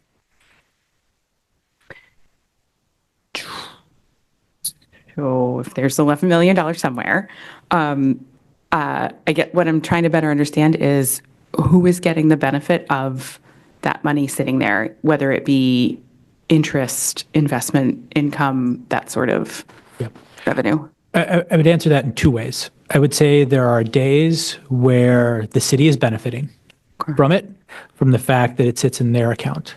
There are days where we benefit because we don't need to take out a short-term loan to make payroll or to do that type of thing, because on the flip side, they have and so there's a cash flow piece that plays out in this that goes both ways. And so I think it's a little more complex than that, but the funds technically sit on the city side, and so there are times where they benefit from it. So, thank you. Any other? Yes, Student Representative Fitzgerald, go ahead. Hi, thank you. So, please correct me if I'm misunderstanding anything, but I know that a lot of teachers have recently had to pull out of pocket for supplies, or at least that's what I've been told at Portland by teachers. And so I'm just looking through the pages of this, and I see that academic supplies are cut in almost every single school by varying numbers, but I'm just wondering where that will be made up or why it's being cut. Like academic supplies. Of course, if this is a conversation for a different place, I understand. Oh, it's a great question. No, it's a perfectly reasonable question.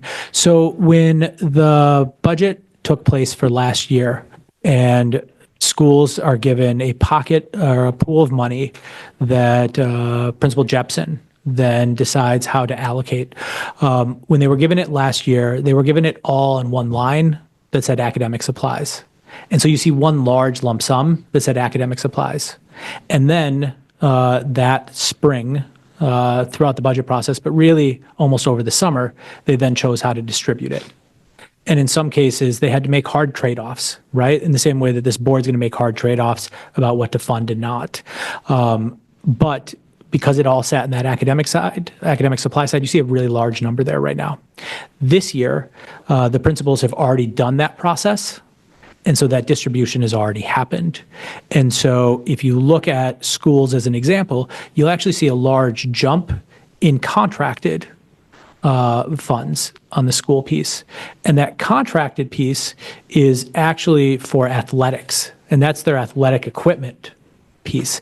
And so it's actually just that they've already done the distribution versus not having it until after the fact is what you really see there. All right. So now I would like to move us into creating a short list of directives for the Finance Committee, and then we will vote to move the budget to the Finance Committee. So if there are any additions or subtractions that you would like to see in this budget, now is the first time that you can vocalize that. Again, this will not be the last time. So for new board members, this budget gets voted to the Finance Committee, and on Monday they will take that up. I highly encourage all board members and student representatives, if you want to come too, that would be awesome. There's opportunity for public comment there. And then the Finance Committee, when they're done, they will vote it back to the full board, where we will do the same process again, and we can make amendments at that point as well.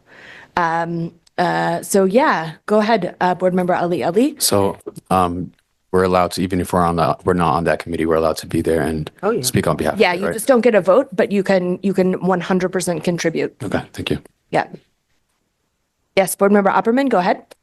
Yes, I wanted to thank everyone at every level of the school system for working very hard and assessing what's needed for the students, the staff, the buildings, et cetera, for this budget. It's well presented, well thought out. And I'm sorry it's 5.3%. But I want to comment where I think that it's particularly strong, and from my perspective, is in the special ed needs. We'll hear tonight that is critical. I've heard it for years now. The other thing is, again, I always advocate for smaller class sizes in early elementary school. We obviously are in that position now, but I think the move for early elementary literacy, and whether it's with special, there are a couple of teachers in that line, I guess, as well as ed techs. I think that is wonderful. And of course, my children were very involved in the music. I believe Board Member Biden was on a marching band, but a while back. So, but it was, it was an enriching thing that happened, and both of them as adults have benefited, and it has gone down over the years. And I'm very pleased that we've providing it opportunities for students that might not have the opportunity to be involved in music, as we've tried to do with art. I wonder about the fact that we don't have that pension money that we have to spend, that will be finished with this year, and that following year we will not have that large expense. And for that reason, I hope we can think about, well, maybe there's something in this budget that we could push off a bit, or, to keep. I would like to see the tax rate come down half a percent, at least. Thank you, Board Member Opperman. Other thoughts? I am fine with the 5.3%, but I am worried about benefits, just from what I've been hearing within the community. I know we have some insulation because of our contracts with staff about a cap, but I would like to have already, like we've been talking about, have a little bit of work done in case we need to move money around. I definitely do not feel like going any higher makes sense right now. So I think it would make sense for the Finance Committee to have, like, what would a cut of $500,000 look like? Where could that come from? Not that I'm a proponent of that right now, but that we would have already done some thinking in case we need to move money around so that our tax rate does not go up from what is being proposed. And then Superintendent, I don't know if you have this handy, But just reminding us at finance, like the impact of $1 million, what that does to the tax rate, and $500,000, like what the difference is on an individual in Portland would be helpful to have at the finance meeting. Any other directives right now? Okay. I think that this is evidence of a very responsive budget that started a long time ago and has gotten a lot of input at every level and has been built upon this strategic plan. So I just want to thank our finance team. Thank you, thank you, thank you. I'm going to thank our superintendent and all the people that have been working around the clock to get this budget done and in front of the community on time. And with that, I'm going to be making a motion here for the consideration and action to refer the superintendent's fiscal year 26 budget to the Finance Committee. Would there be a second? Thank you, Board Member Ali. And let's go ahead and take a full roll call, Dr. Warren. Yes, please take a roll call. That's your part. You do that part. Okay. Thank you. Member Ali. Yes. Member Yusra Ali. Yes. Vice Chair Bondo. Yes. Member Bryden. Yes. Member Lena. Yes. Member Noor. Yes. Member Opperman. Yes. Student Representative Fitzgerald. Yes. Student Representative Kantiba. Yes. Student Representative Lee. Student Representative O'Brien. Yes. Student Representative Ziegler. Yes. Chair Lentz. Yes. So that is unanimous with the students voting in support with the majority. So the Finance Committee will now take up this budget. Again, that meeting is happening next Monday at 6 o'clock. And it'll be another round of great conversation. So with that, I'm going to move back to public comment not around the budget. Anybody have more public comment? We're here for it. Okay, let me just double check Zoom. Okay, I see no public comment on Zoom, so we'll close public comment, and then we have the report of the secretary. I just want to make it's totally out of order, et cetera. But we noticed that Zach Lee is not here. And he's not here because he's neglecting us, but he's in last rehearsals for the play tomorrow night at Deering. So I just wanted to make sure that was known because he's... Yes, it starts at 6 tomorrow night, if anybody can get there. Yes, no, that was a good interruption. Thank you for that. So up next, we have the report of the secretary. We have the consideration and action to approve the meeting minutes of February 11th, 2025. Are there any corrections to the meeting minutes from February 11th, 2025? I have a slight correction, which is the third executive session that we entered into was for legal counsel, not infrastructure. So if we can just make a change to that, that would be helpful. Any other corrections corrections being offered right now? Okay, seeing none here or in the room, in the Zoom, then the minutes are approved as distributed with that friendly amendment. Next, we have personnel. We've got some principals to approve. There she is. Sorry, I was being asked if I was the budget person. I very much am not, nor do I want to be. Uh-oh. Yes, so thank you. How do we want to move forward? Would you like me to just do it? I think, yes, I've said a lot of words tonight, so I'm going to just now moving forward, you will read the motion. Thank you very much. So this is consideration and action to renew probationary contracts for principals and assistant principals for the 25-26 school year. Pursuant to M.R.S.A. Title 20A, Chapter 504, Section 13301, Employment of Principals. Great. And do you want to speak to that at all? Sure. We've got two different things in front of you today. So this is for our assistant principals or principals who are being brought back into their second year in their role. Beautiful.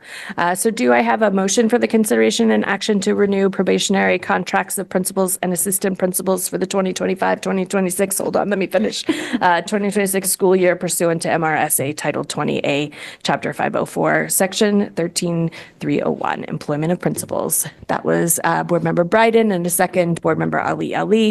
Any questions from the board? And we don't take public comment on personnel issues. Is there any discussion from the board?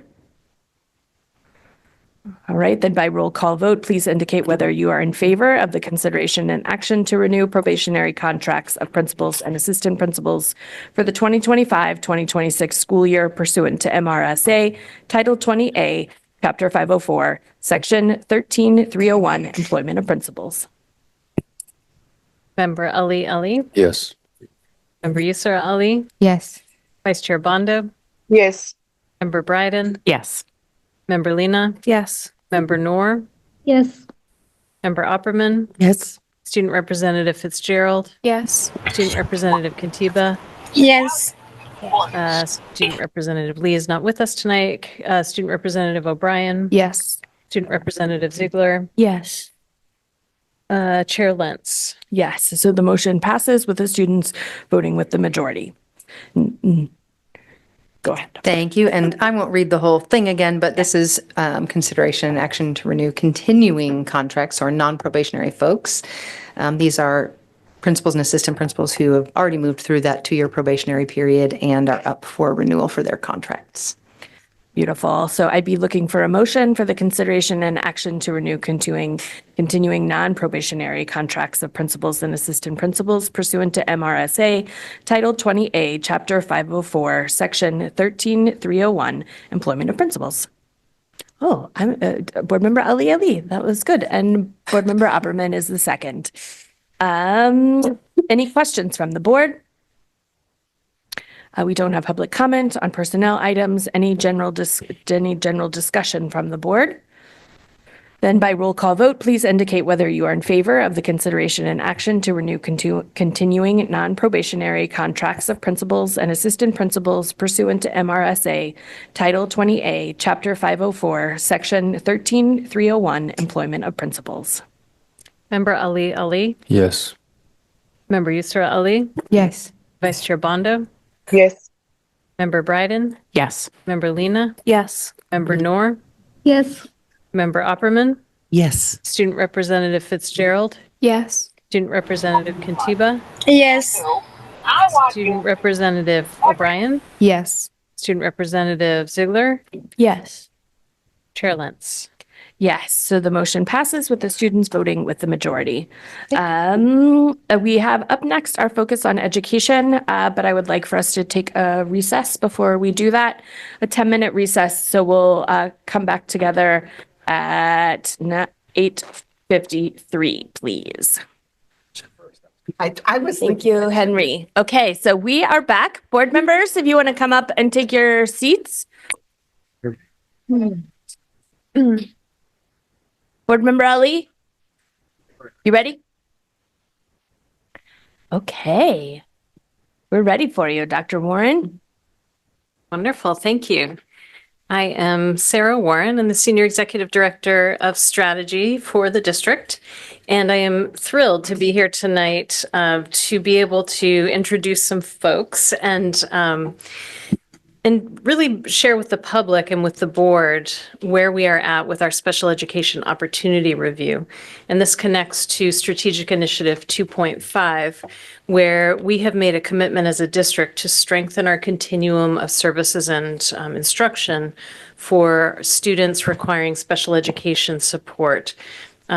So we have really made a significant investment as a district, not only in financial resources, but in time and staff commitment. And it has been, I will say, an amazing process. It's played out rapidly over about a 3-month period, and there's been a huge amount of engagement that has gone on. So I really want to thank everyone who's taken part in this, the board, members of our advisory group, folks from across the district, as well as staff and families who have really helped to illuminate what where we have some strengths and where we have some things to work on in the realm of special ed. I also particularly want to thank our own staff who have been leading this work, typically under some challenging circumstances and really not with enough people on board. We've had some key vacancies that have yet to be filled both at the district and school levels, and that means that folks carry an extra load. And so here tonight, we have Jessie Applegate, our Director of Special Education, and Tisha McCarthy, who's our assistant director. They are just two of the people who are leading the work, but they have played a especially significant role at the district level and stepped up when we have yet to be able to fill our two special ed network director positions for the elementary and secondary networks. And similarly, we've just had a huge amount of work done by our special ed coordinators at each of the schools, as well as our teachers, our ed techs, our related service providers, our administrators, and so many others. So I just have a lot of gratitude for all the work that people are doing, and there's much work ahead, as you will see. But we're at what I feel is a really good place right now to launch from. And I also have to say a special thanks to the district management group and Tess Nicholson Powers, who's here to present to us. They have been really outstanding partners, and I can't say enough about how valuable this partnership has been and how great they've been. So with that, I'm going to turn it straight over to Tess and let her share with us. All right. Thank you, Dr. Warren, and good evening, Chair Lentz and all board members and Superintendent Scallon. My name is Tess Nicholson Powers, and as Sarah said, I am with District Management Group. We are an education consulting group out of the Boston area, but work all across the country from East Coast to West Coast, working with school districts to create systemic improvements through a focus on student outcomes, strategic resource allocation, and operational efficiency. So I am going to pull up my screen, and this should work swimmingly. There we go. Great. Great. And so what I'm here to do tonight is, yes, to share the findings from the opportunity review over the past several months. I do just want to, as I introduce myself as well, I started my career as a classroom teacher in New York City, in East Harlem, where a third of the kids in my class every year had IEPs. So this work really is near and dear to my heart, and now have worked with over 60 districts across the country on this similar work. And it really has been a pleasure to work with staff in Portland. Sarah already talked about how this work started, and you heard a lot tonight about the strategic plan, but this is very connected to the achievement priority of the strategic plan and specific initiative this year to develop the capacity of schools to provide that more effective continuum for students with disabilities. So our goals throughout this entire process, first, before making any recommendations, really was to develop a deep understanding of current practice already in the district, both strengths and challenges. Align that and compare to best practice to make recommendations to align staff practices to those best practices, ultimately to improve supports for staff, students, and families. So the process that we took along the way, as Sarah said, was rapid. We started by building an advisory group back in November, and I'll show you who those folks have been. We spoke to a lot of folks and collected a lot of data to understand that current practice, conducted a staff schedule sharing activity that I'll talk about, and really over the past month and a half or so, we presented our findings to district leaders, then to an advisory group, then to the Curriculum and Policy Committee, and have been able to refine to share what I'm going to share with you tonight. This is just, you'll see here, and I'll go into depth, but a lot of qualitative evidence in addition to quantitative data analysis went into this process. And I do just want to spend a minute to highlight the extensive stakeholder engagement that Portland ensured that we were able to talk to a diverse range of stakeholders. So throughout the course of about 3 months, we conducted 20 2020 interviews with district leaders. We conducted 39 focus groups with over 130 participants. This included staff members. We hosted family community meetings in 5 different languages and had over 50 participants. We conducted classroom observations in 30 classrooms across the district, not only special education classrooms, but general education classrooms as well, where students are served. We conducted a staff survey with over 200 responses, and then we also conducted a family survey that had over, again, 250 responses, representing 4 languages. We did administer the survey in 39 languages, but that was the response that we got. So overall, I think this is just so important to highlight that this is the work of many who have come into these findings and recommendations, not just of a few. One area that I'll talk about tonight is the staff schedule sharing activity. So we collected staff schedules over the course of a typical week, though we all know no week is necessarily typical, to really understand how staff spend their time, because especially in special education, we know there are many more responsibilities besides just instructing students every day. So we had great participation here, especially for a district of your size, and we'll have strong data to share with that.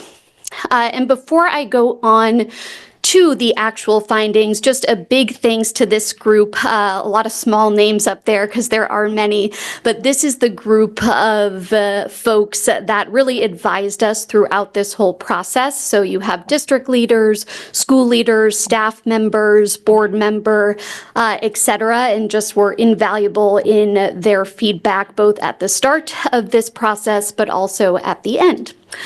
So with that, I want to get into more of the meat, and always like to start by just the incredible things that we saw and heard in Portland. So the first, and I think we've heard this tonight, is just incredibly dedicated and committed staff, especially in supporting students with disabilities.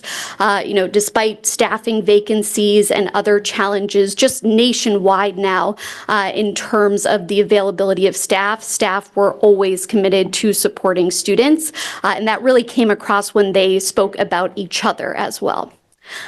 The second I want to highlight is the addition this year of the special education coordinator role. So this is a position at the building level that is able to support teachers and take some of that administrative burden off of their plate and our key leaders in special education. The third is the community engagement specialist role, and the role they're able to play in supporting families of students with disabilities and ensuring that they understand the services that their child is getting. And lastly, and we heard this so many times tonight, I wish I had a penny for every time or a dollar, but just the strategic plan in action. It really is, we saw that throughout our work focused on special education, but more broadly as folks were talking about initiatives. Your plan does not sit on a shelf. It really does drive the decisions, actions that folks take in the district, which really is promising for outcomes to come.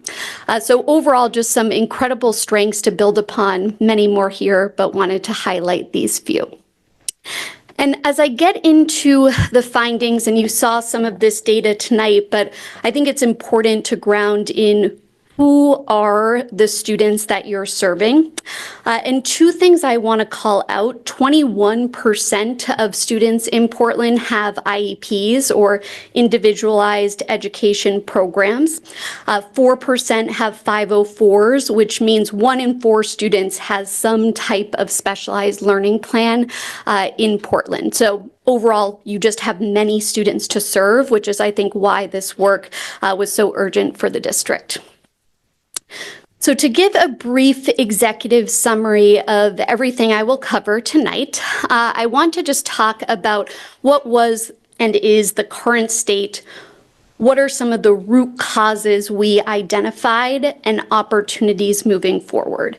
So very simply, as I said, despite the hard work of staff members, school leaders, district leaders, families, there still does exist an achievement gap between students with and without disabilities, as measured by a variety of assessments. And staff just reported feeling very overwhelmed and unable to support the growing diversity of needs of students.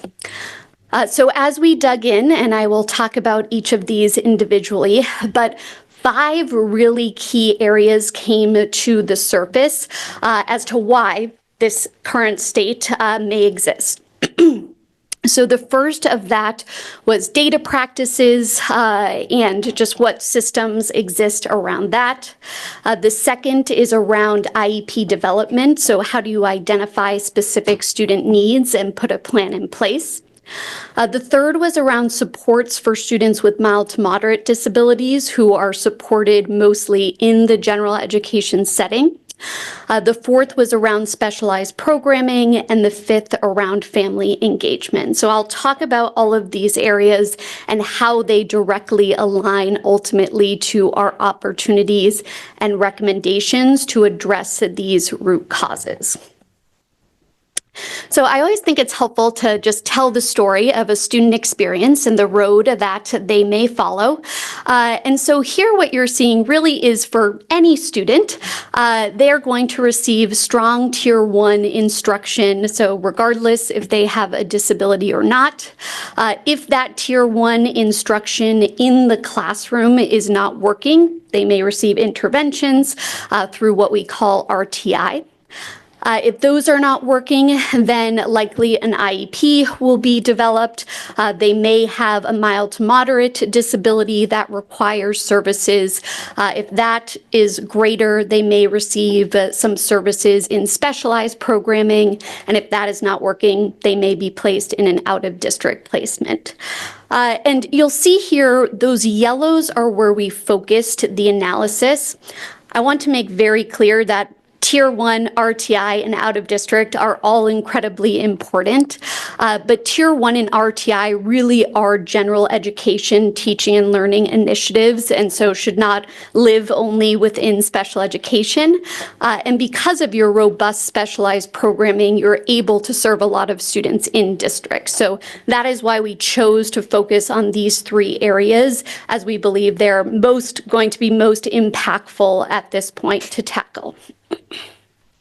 The 2 other things I want to highlight about this is, in order for this road to be smooth, there's really 2 key conditions for success. So that first is having strong data practices, not only to meet individual student need, but systemically in order to have a strong continuum. And then the second piece, once that road is clear, ensuring there's strong family engagement. I would always tell the families of kids I taught, you are their first teacher. You spend more time with them than I do. And so making sure that is in place to support students. So as I go through the opportunities tonight, I am going to really focus on those conditions for success, starting with data practices and the other focus of analyses. So the first thing I want to talk about is this opportunity to strengthen data practices by collecting quality IEP and student achievement data, cultivating a culture of analysis, and using actionable insights to inform equitable and effective decision-making on school services and student services. So the reason this opportunity came to the forefront is we conducted an analysis of the district's current IEP data management system. So essentially, this is the system where all services for students with disabilities are tracked. We looked at 4 key components. So the actual service name, what a student is receiving, the location, where are they receiving it, the staff responsible, the who, and then the frequency of service, so when are they receiving those. And what we found, starting first with what, is there were over 1,500 unique entries, which can make any type of analysis of trends in services very difficult to anticipate what may be needed moving forward. For the location, there were 3 options that were relatively broad, and so being able to track actually are students being served in general education or a resource room or specialized program is difficult with only 3 options. The staff responsible, we found 37% of those entries were left blank, so potentially providing a lack of clarity around who is providing that service. And then lastly, 29% of entries were left blank for frequency, and when it was documented, sometimes being inconsistent. And so really the reason we highlight this data is not just to look at the numbers, but twofold. One, to ensure that every IEP is really clearly outlining student services so that families understand as well. But then secondly, on a systemic level, to be able to utilize this data to make decisions around what programming is going to be most applicable for your students. So recommendations coming out of this area focus on 3 things around data quality, data capacity, and data culture. So quality is just, do we have the right stuff? So really clearly outlining, essentially taking the baseline data we collected and ensuring those data entry requirements are very clear. Understanding the full capabilities of the IEP data management system that you currently use, Acuity, and working with them to ensure this is feasible. Building accountability once staff have those clear documentation requirements outlined. And lastly, being able to monitor and adjust services based on that data. And most importantly, districts typically use this data to monitor the least restrictive environment. So where are students being served in the district with disabilities? So that is a lot on data practices, but really is foundational then going into IEP development and how do you create structures to be able to develop individualized IEPs for students. So I'll quickly summarize here. The Maine Department of Education conducted an audit last school year. This is part of their normal operating procedures where they reviewed IEPs on 63 different criteria. We honed into the 4 most impactful areas that we see that create strong IEPs. So correctly identifying the need of students, the goals that a student has, their aligned services, and explanation of the least restrictive environment. And what we found when we looked at IEPs in this review, first you're seeing students who have academic needs. You can see here the key components on the bottom, and then the green represents the percent of IEPs where this was evident, and the percent of IEPs where it was not evident. So you can see that first there is, does the IEP correctly identify the needs?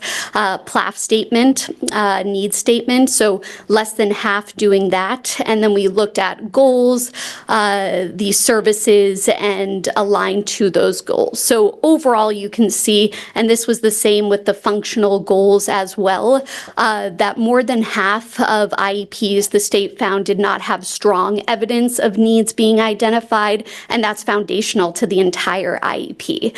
And then lastly, we looked at least restrictive environment, a little more than half having that evident, but really want to highlight again what we would prioritize is being able to correctly identify those needs using strong data to ensure services are aligned.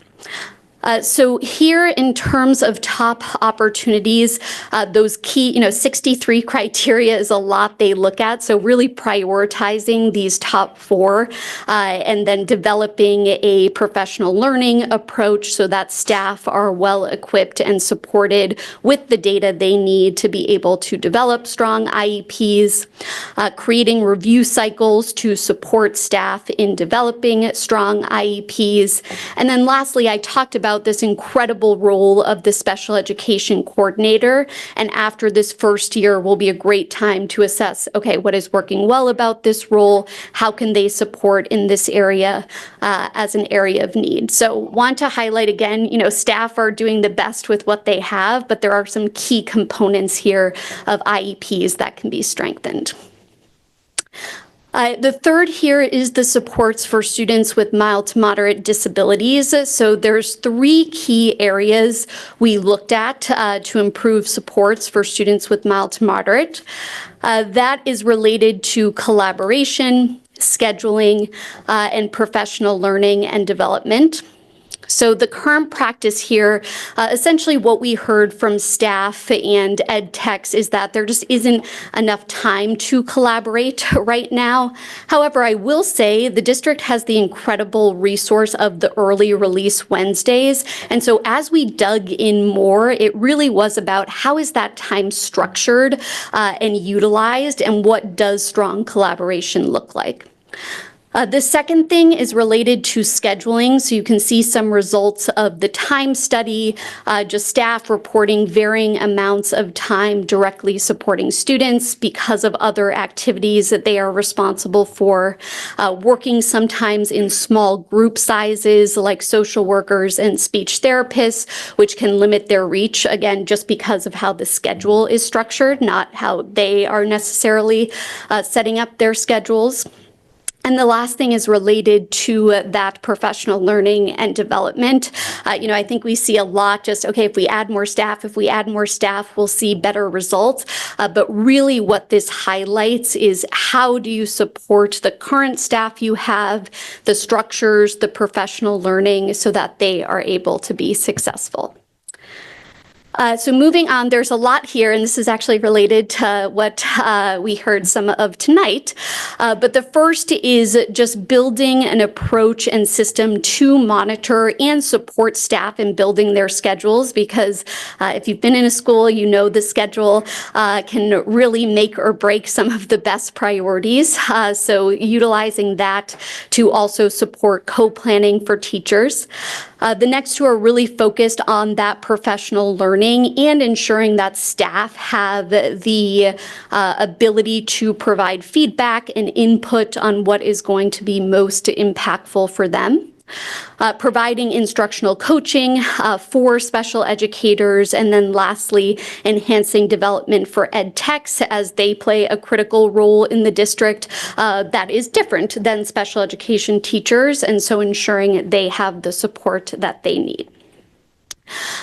Going into specialized programming, before I go here, I just want to say, we saw that we were in classrooms and just overall staff are so dedicated to supporting students, and we know there is increasing need. And so as we go through this opportunity, just want to recognize how hard people are working to support students.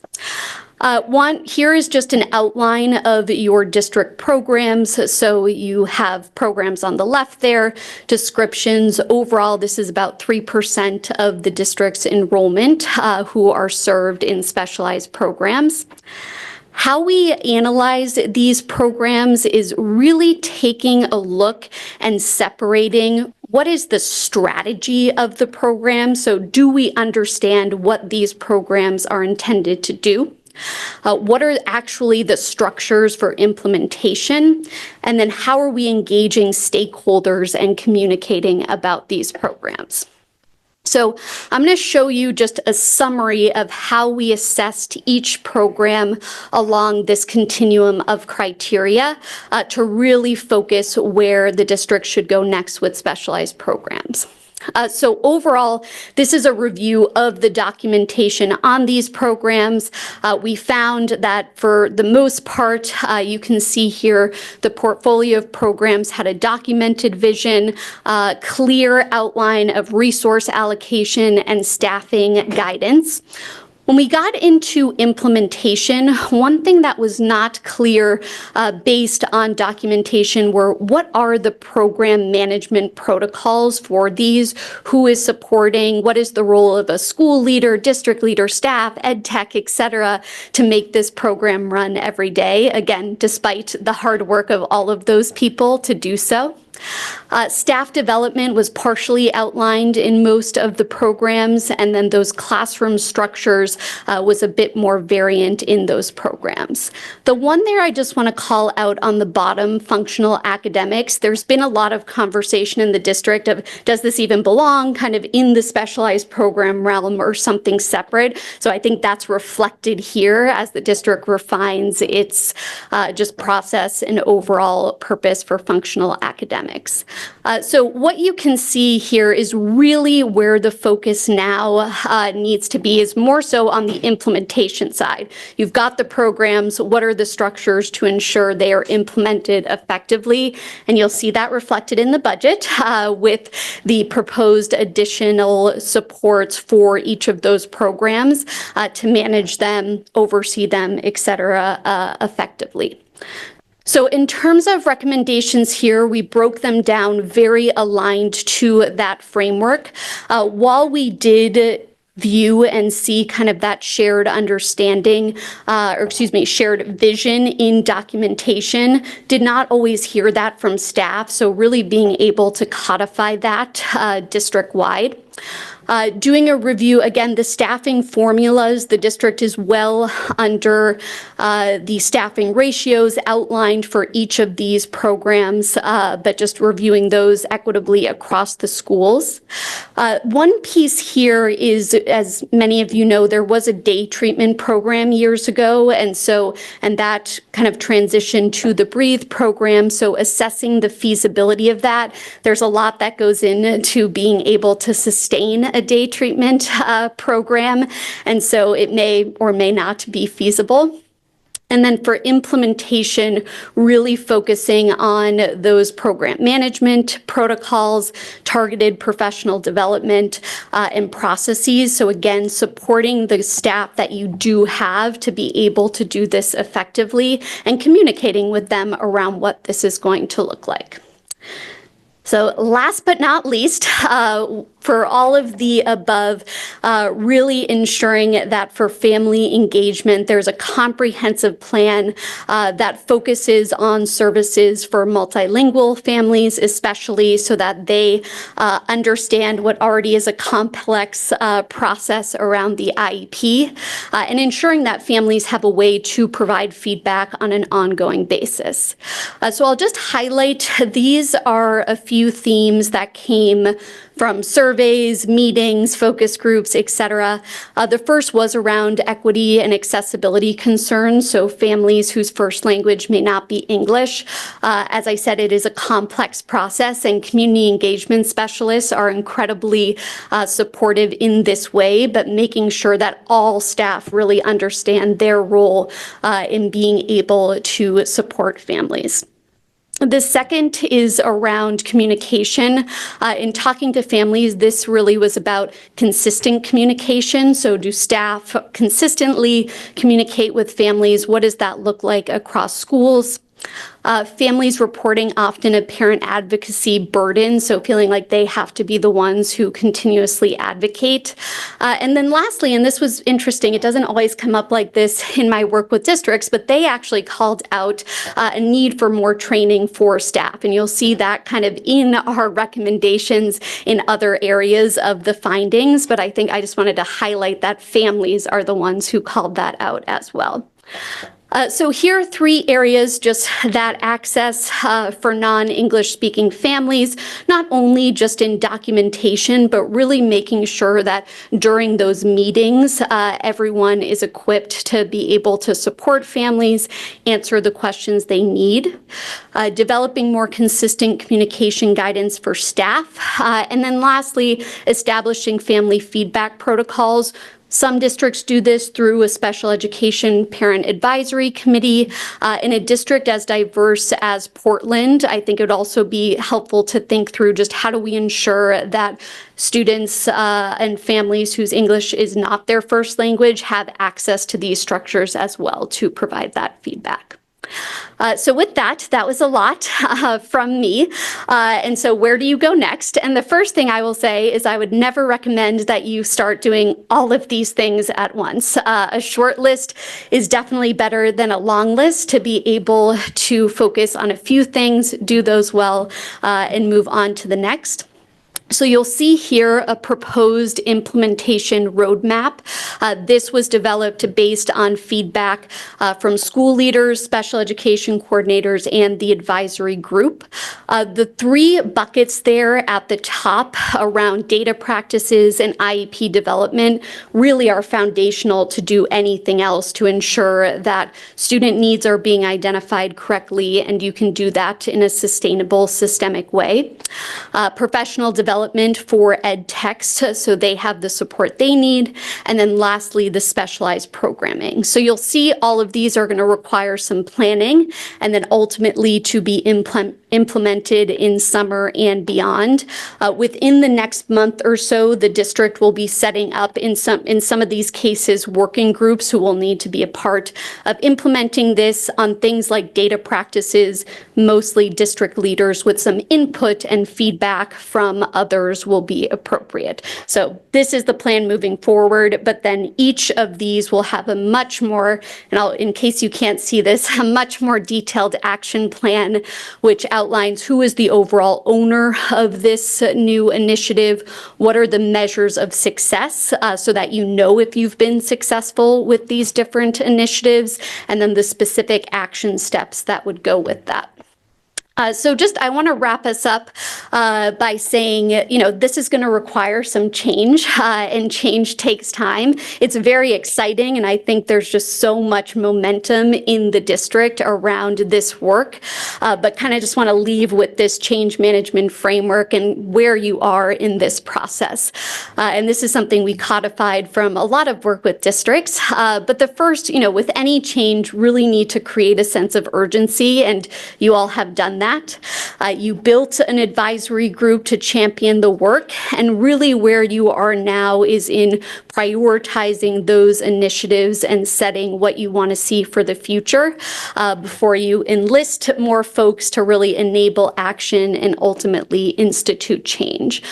So as I said, I think it's very exciting where you all are now. There's work to be done ahead, but just want to again thank the many stakeholders who were involved in this work. So with that, I will pause and take any questions. I don't know if you want to. Beautiful. Thank you. Board members, what questions do you have? Yes, Board Member Lena. Thank you for that presentation. That was a lot. Yes. I was wondering about that 25% number. How does Portland compare to other districts, either locally or nationwide, with that percentage? Yeah, 18% of students with IEPs. Yeah, so in terms of 18%. 25% is Portland. Yeah. With 21% is IEPs, 4% is 504s. Okay, good. I was like 18%. So that is a little bit higher than the national average. The national average is about 16% right now. Maine is a little bit higher. Don't quote me on their number. I would have to look that up. But overall, it is a bit higher than the national average. Okay. I have one more question. Yes. On slide number 29, you wrote something about assessing the feasibility of a day treatment program. I didn't quite understand what you meant by that. Would that be, are we capable of continuing to run the BREATHE program? question mark? Is that what? No. So breathe is separate. And then staff brought up just that they feel like still a gap in the continuum. that we're lacking a day Yes, treatment. I yeah. see. Okay. The thing with day treatment, obviously, relies on Medicaid funding and a lot of outside kind of funding sources. And so just in the current landscape, before exploring, yes, let's do that, there's some feasibility on the resource end that would need to be done. Okay, thank you very much. Thank you. Yeah, Board Member Bryden, go ahead. Thank you, Chair. Thank you so much. So much good information. So I have two different slides that I want to ask about. So the first one is the evidence of key components of IEPs, the mint, green, and pink. Yep. The bar graph. So I am hoping to better understand what the denominator is. Okay. Yep. So, for example, the fourth, sorry. Go ahead. Yeah. So on the left side, the academic section, the fourth pillar says 91% services aligned to goals. I'm curious, 91% of what? Because if only 44% of the first pillar was achieved, then how do you get to 91% success rate in the fourth pillar? Oh, yes. Okay. No, I So can you talk completely understand. Yes. about So that? Yeah.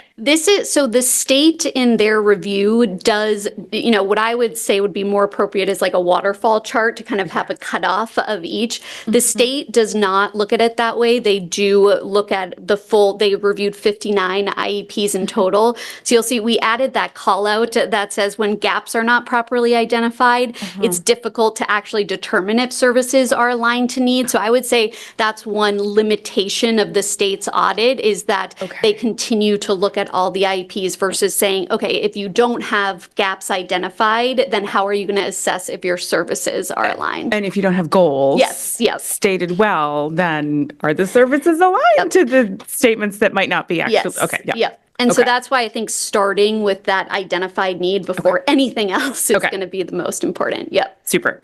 And then so my other smattering of questions is on the roadmap slide. Yep. Towards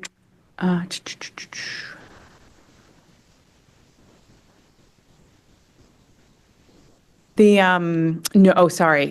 end, like the roadmap for implementation. Yep. So many slides. Sorry. That's the one. Yes, thank you. So my first question is to just confirm that I'm understanding correctly. The PD for EdTechs, is that the mild to moderate population that we're talking about, or? No, this actually in conversation with the advisory group, it was we discussed that actually that development for ed techs need to be a little bit more broad to start instead of just focusing on ed tech supporting students with mild to moderate. I will say, I think within specialized programming development, there may be some more that's focused like for teachers and ed techs together versus ed techs separately. Okay. Yeah. And then my the other area that I'm hoping you can talk a little bit more about is, I think it's sort of two companion questions. Yeah. So my first part of that bucket of confusion, I guess, is as we're looking at the Gantt chart, there's like a lot of stuff that's not here. Yep. And so I'm really interested. Like these are like, that sounds like a lot of work for, this year and next year. And but I mean, the Gantt chart really needs to have like 60 things. So I'm curious about whether that's all been mapped out yet, or if that's work that's ongoing. And related to that is, I'm not really seeing in this portion, this little like sliver of the overall Gantt chart. I'm seeing specialized programming. I'm seeing IEP. I'm not. I mean, and I could also be misunderstanding what I'm seeing, but I'm not seeing an initial focus on population with mild to moderate disabilities. And I'm curious about the decision to not center that a little bit. Obviously, we can't do everything, but if we're talking about like 1,200 kids, Now you Yep. go. No, so I think that's so let me answer actually first your second question, because I think it's maybe a little more straightforward. So I would say the support for students with mild to moderate disabilities really comes up in those first two areas around making sure you're developing IEPs that are going to meet their needs, identifying the needs, outlining the services, et cetera. And then you can see kind of that third line there is professional development to support staff and being able to identify those correct needs. So I think it shows up in there. And then I think especially in the PD, as we talked about for ed techs. So the pieces that are not explicitly yet showing up in here, I would say, is around the scheduling piece and the collaboration. I think those are going to be longer term things, and kind of the group discuss if we don't have those IEPs in place, then if we're collaborating around needs that are not correctly identified, yes, the trade-offs there. And that's related to kind of how this came to be and how other things did not. So I think one thing, as you saw in the budget tonight, obviously there's some proposed positions that are going to be critical to support this work. And that's something the advisory group talked about, just if those positions are able to be filled. And we actually added that last line there around what is going to be the plan to onboard those new staff so they can come up to speed in supporting these initiatives and calling that out. So I think that's going to be critical both for this to happen, but then to be able to map out those many other things that you saw. Thank you very much. Thank you, Chair. No problem. And just one question to kind of follow on top of that. Well, first, actually, a comment that I made at the curriculum committee, but just want to thank everyone that's been involved with this, because I think it really speaks to a huge need in the community. And I know the two of you have stepped up in remarkable ways. And so I just appreciate your leadership and for making this such a priority. I think that, the community has been ringing bells around this for a long time, and this is just a great response, it feels like, and really addresses a lot of the things that we've been hearing. And so then to build off of what Board Member Bryden said, is within this plan, are there prioritization of programs in here, or are you doing like all the programs at the same time? Yeah, do you want to talk about that? Specialized. Yeah, the specialized programs, Yeah, I can speak briefly to that. I think, I guess the way I would answer that is I don't think we're prioritizing programs. I think we're planning to kind of look at them basically all, at the same time. I do think that we're, to that chart that we saw in an earlier slide, like we're farther along in some of them than others in terms of having a developed strategy and guidance and things. So the timeline might be a bit different. I can imagine the FA program being a slightly longer term thing because of, where we're starting from. But we are looking to move on all of them quite quickly. It's the high priority for us for sure. Wonderful. Yeah, I think that's a good point that Jesse makes. Like, you're not starting from scratch in a lot of these areas. It's more so codifying work that's already been done and kind of refining some of those. So, so I just wanted to say that as well. And just one other question. I know sometimes when this amount of urgency is created and the pace of work is this fast, like I do just wonder, like, are there any costs to that the board needs to know about or plan for to, support? Like, I'd just be curious to hear. I'd say mainly the positions in the budget, but. Can you say a little bit more, Chair Lentz, about, positions, yes, the things we've put in the budget, but. It's when work is moving this fast, like there's often an impact on staff, right? Because it's just so intense all the time. And so I am curious about additional capacity, which there are budgets or positions in the budget. But if there's anything else that, staff feels like they need as an investment because we already know that this is like an understaffed area right now because we're having such a hard time hiring, right? So it's already a stressed department. We're putting another layer of stress on the top. Is there any other investments that need to be made?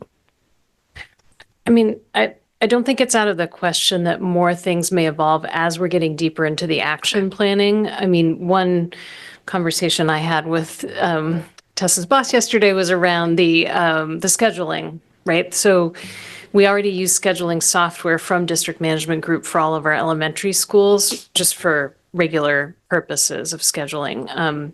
There is a element of scheduling software that they have that's specific to special education that we could potentially kind of top up our programming and add that in.